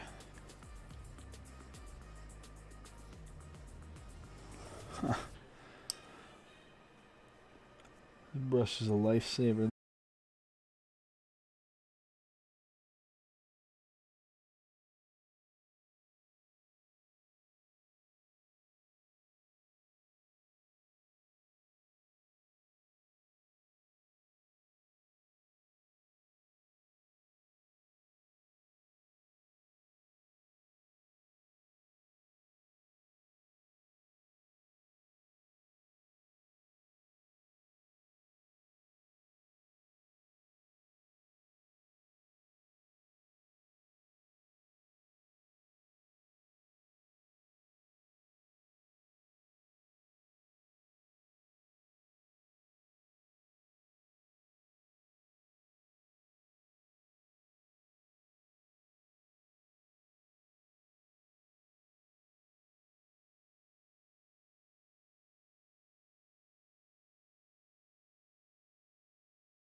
And excuse me. And then little bits over here as well.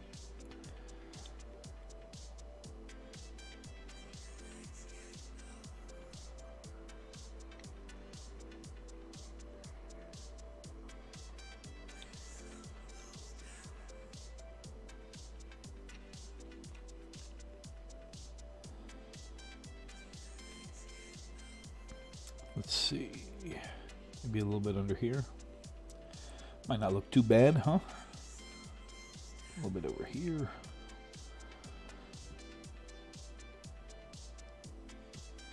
That's pretty good.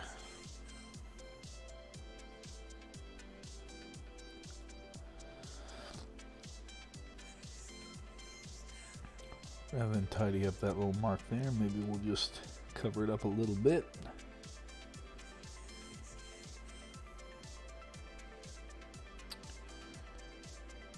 And put a little bit over here while we're at it.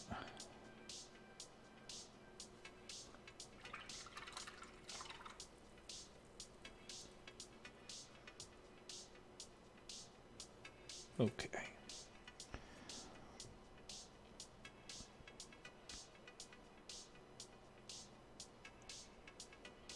Do my verdigris as a 3-part layer up. It's a little more time consuming, but I think it pays off.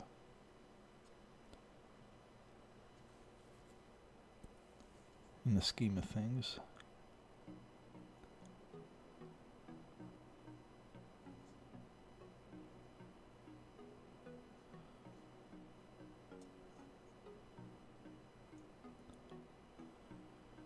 I know here sometimes you can go pretty quick, but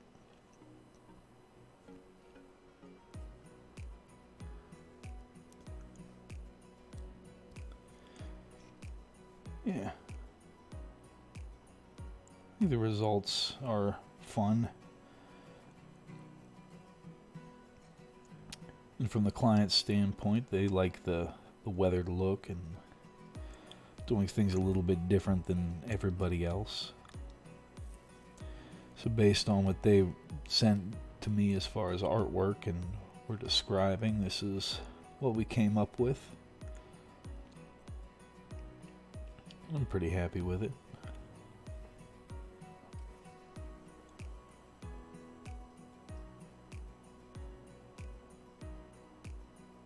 Over here where that blue was so intense, I'm just going to be giving it a little bit more, sort of a selective second coat.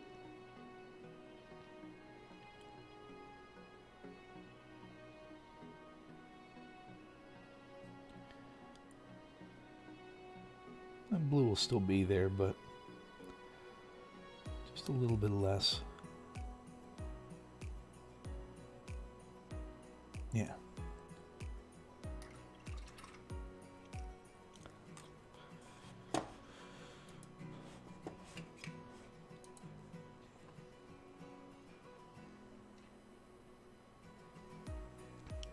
Now we'll get to the fun color.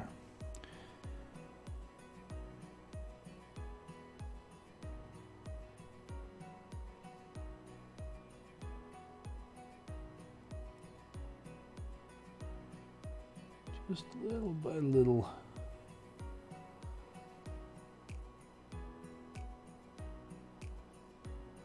Layer it up. Allowing, still those previous layers to shine through. Just kind of spotting and streaking this one on top of it.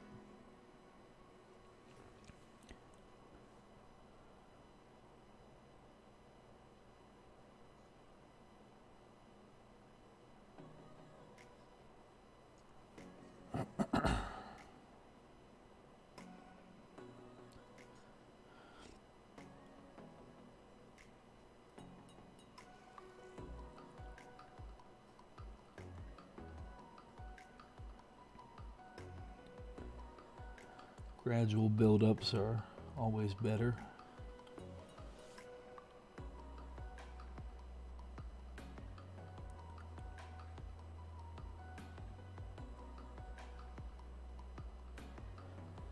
Again, just like the previous layer where we came back through and did little selective second coats.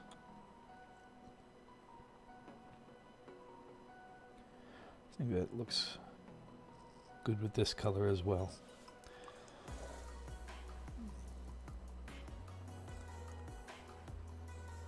There we go.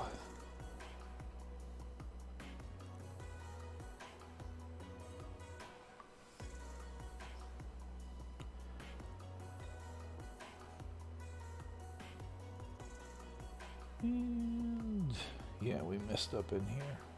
That's okay. We'll get it now.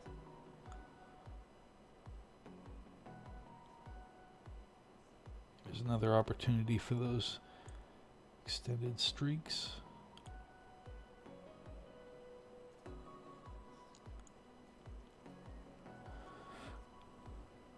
Forgot up in here as well.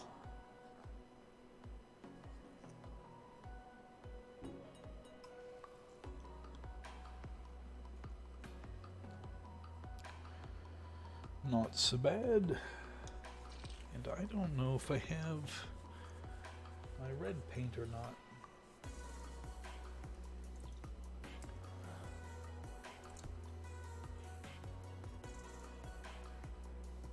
I think we still have enough on here to get the lenses painted in though.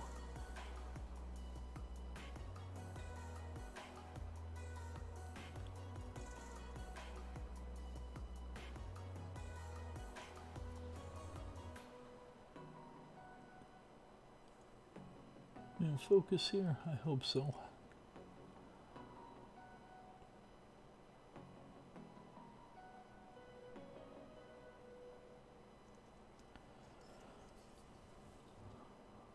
Let's see, we'll come back at it from that other angle.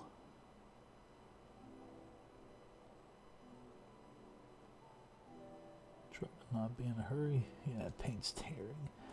I need to get more out of the pot, but I can only imagine it's with the that little box of paint that ended up locked away. Oh no, I was wrong. It's hiding over here on the other side of my camera stand.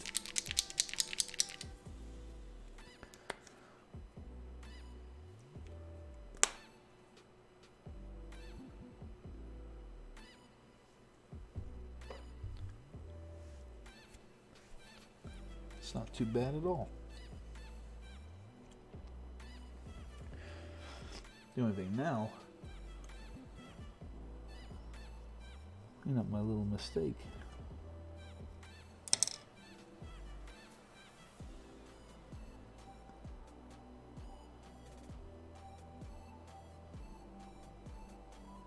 Yeah, once those tears show up, they really do persist.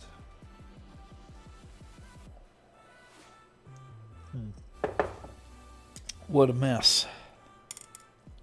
I think, sadly,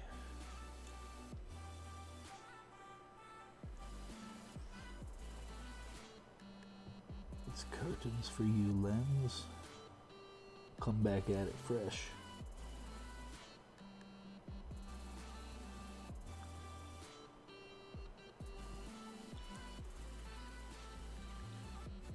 Anybody else struggle with lenses? They can be quite the pain.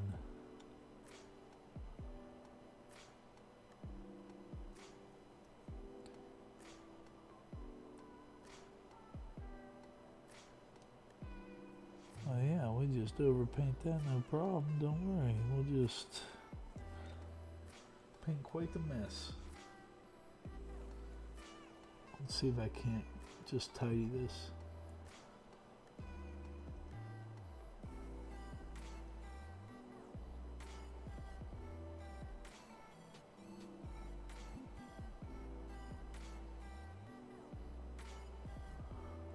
Sorry, just trying to keep the brush steady here.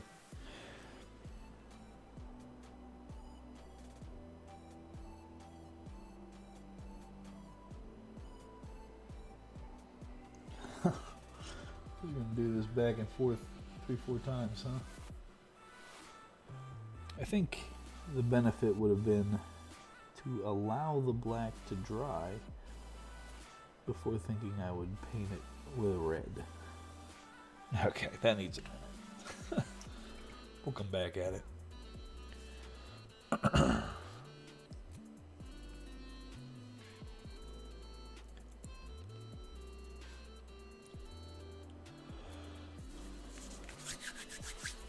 I think we have about 20 minutes left before I've got to start thinking about other things.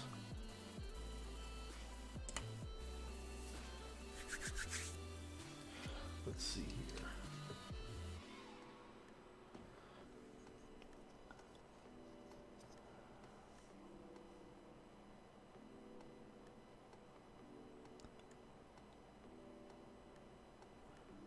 Oops, sorry about that.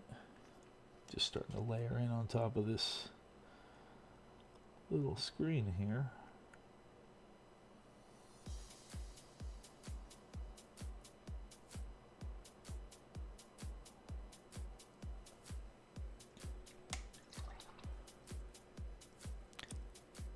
What other color buttons could I use, perhaps?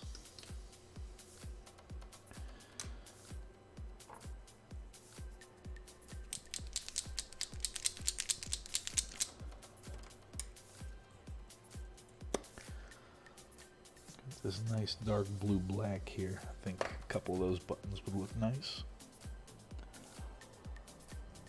Let's see. Maybe a bit too much paint.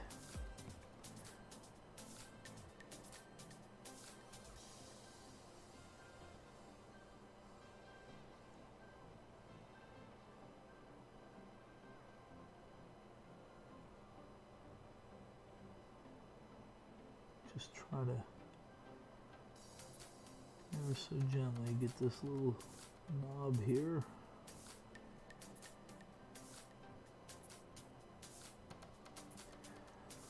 There we go.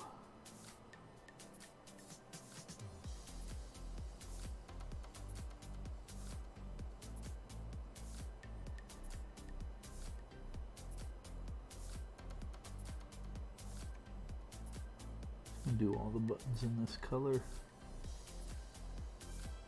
And then maybe we can come back and do something different for a couple like special ones.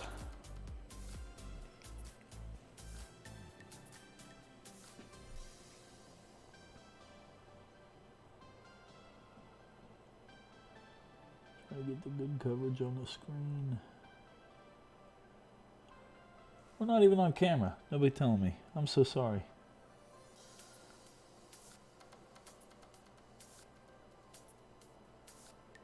That's my fault.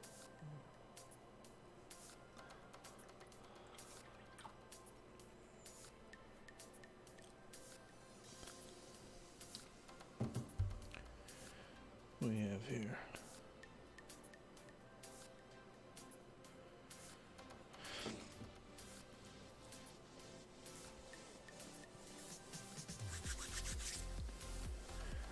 Yeah, I don't know how much longer I'm going to want to be out here. It's starting to get pretty cold.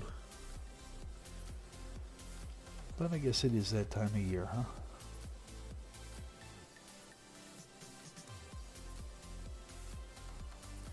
Hope everybody's been having a good day. You know, I sure had an alright day.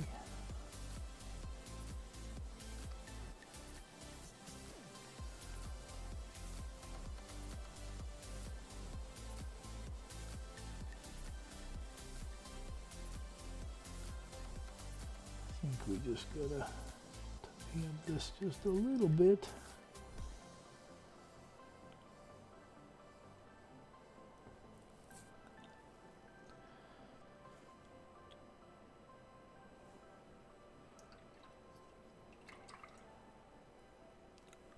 Alright. Now that that has had a moment to dry, let's see if I can't put this lens on here.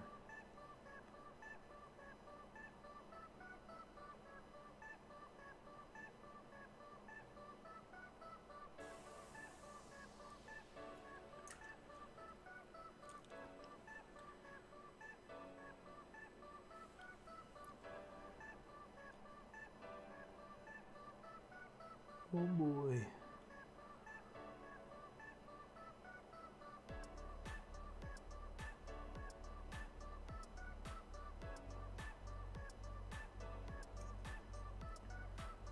A little bit of a, oops.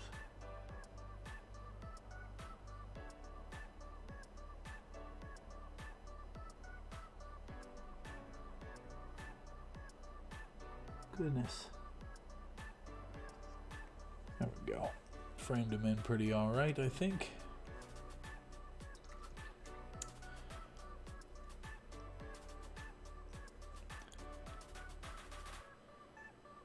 But yeah, let's have a look here. See if anybody else is online that maybe we can pass this off to, since I'm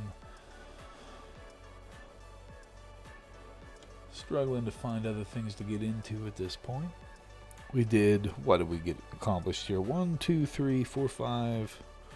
Wait, 1, 2, 3, 4, 5, 6, 7, 8, 9, 10. 10 Marines completely ready to go. And a handful of these are just a couple touch-ups. Yeah. Here's 11.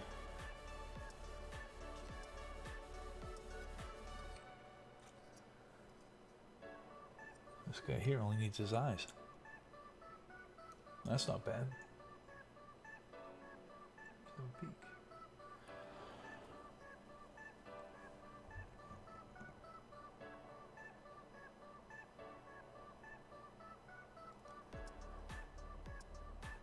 Come in from this angle here.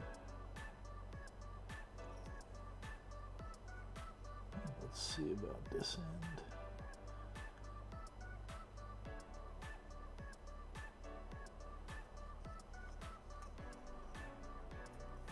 Oh boy.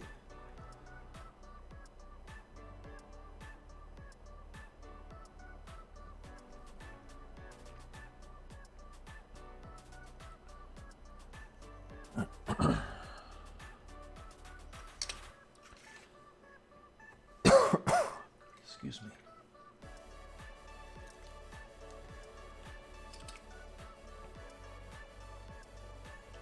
Oh hey, this guy too. A handful of these are just lenses and done, huh?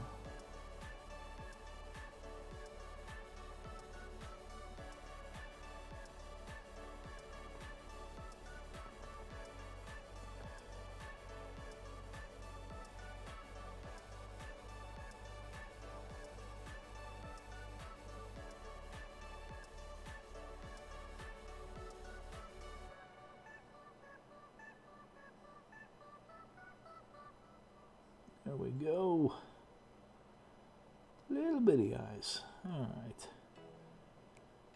Sometimes one more little layer can build up all the vibrance you need. Let's see what we have here. Let's check this gent. Same boat.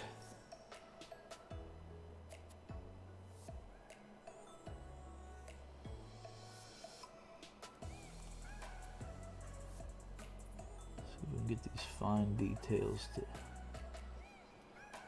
display.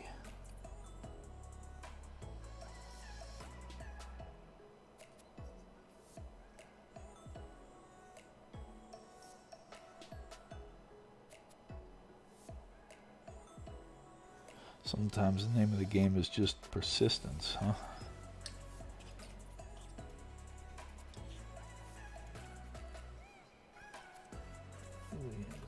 How about this guy? These two need a lot. Okay. I think that's it for the freebies, like the ones that had like almost all the work done.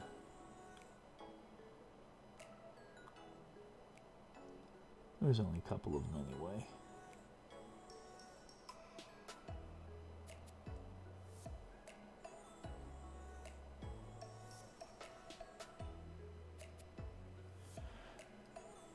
Let's see.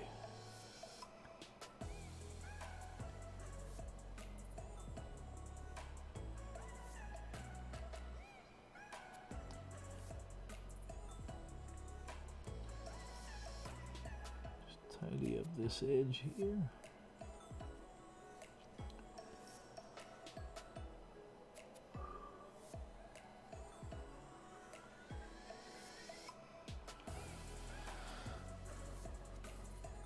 That's not too bad at all.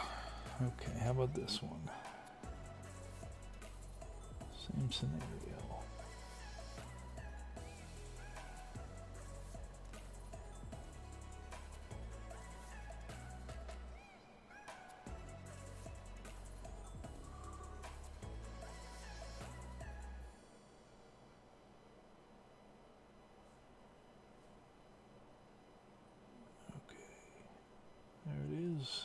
Other shoulder's good to go. I suppose he needs the verdigris put on him. We could do that. We could do that real quick. Let's see.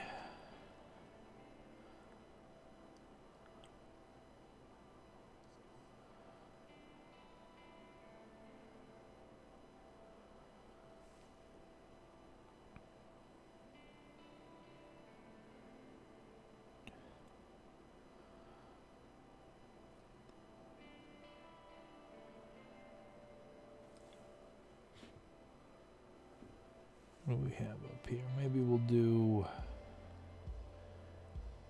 just each one of these real big.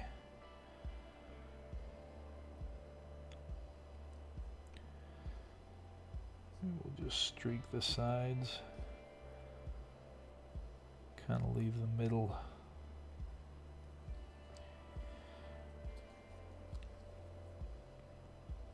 Get the inside of this one.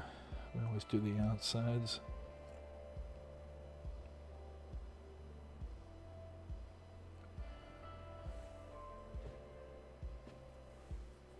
Sorry. A little bit of an itchy ear. Okay. Speckle it in here and here. Maybe the inside of that.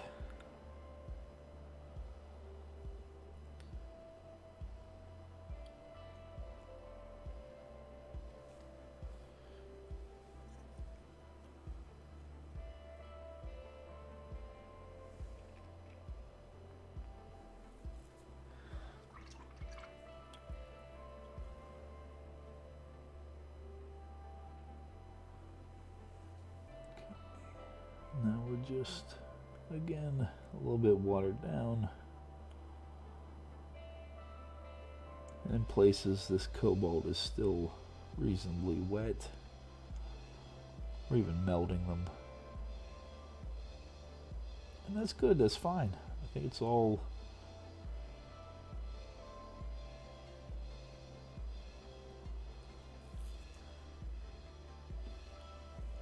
about the look you're going for.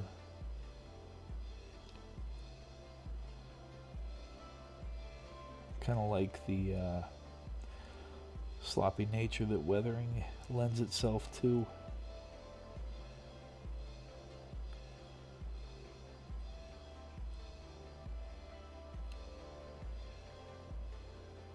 can still be fairly technical when you apply it,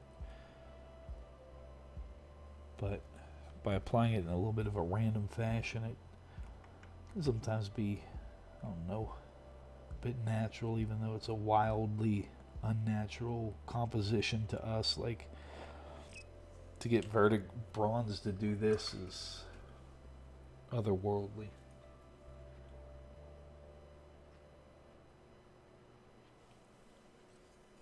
Here we are. The final go.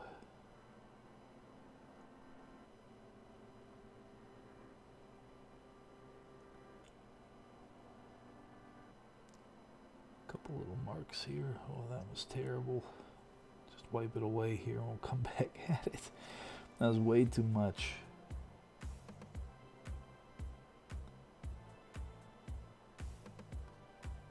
Okay.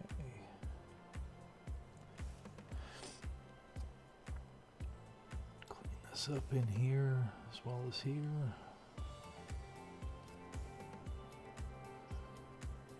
This little thigh.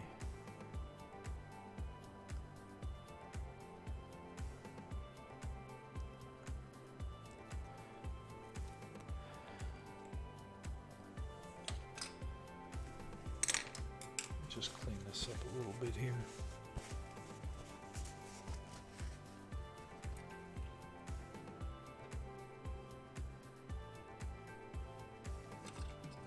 Okay, let's step into the backpack here. Probably the most, I don't know, visually stimulating of where I put the verdigris. Like the bags are, I guess the backpack is sort of like the focal point from the angle that you're viewing them. Everything else you kind of got to pick them up to get.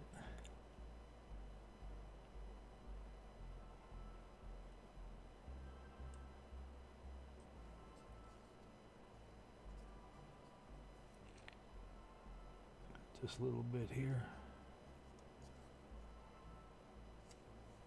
Yeah, we'll make some nice longer little streaks.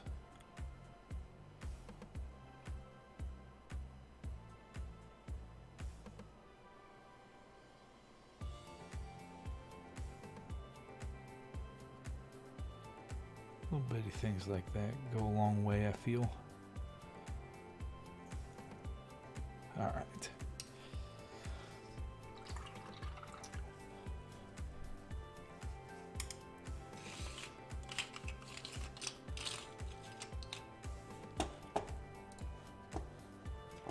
Let's refresh, see who's online. Put a quick pause on this.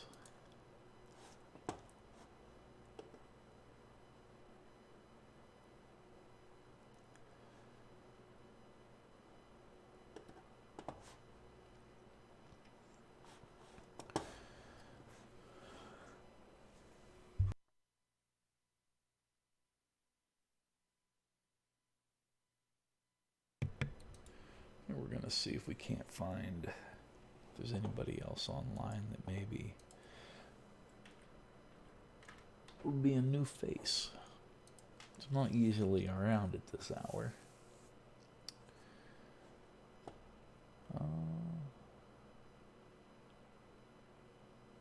Well, there's all kinds of people on at this hour, huh?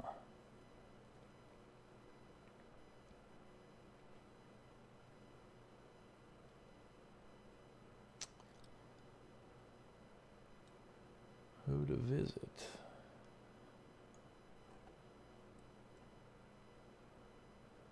Let's go see.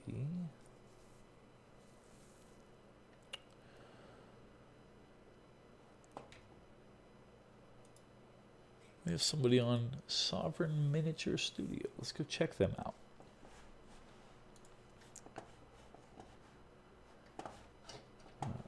Here we are.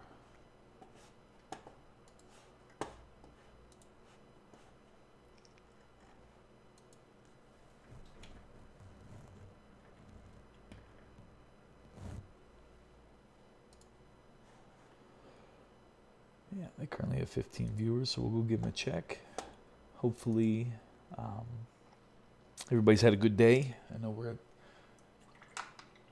tomorrow's Friday, so for some of you, today might be Friday right now. So hopefully everybody had a good holiday. Things have been going well and bringing in the new year appropriately. And before we get auto-rated in here, I hope you all have a good evening, and I will catch up with you down the road. I'll be back on tomorrow morning at 5:30 a.m. Eastern, so just a few hours. And for now, let's go check out Sovereign.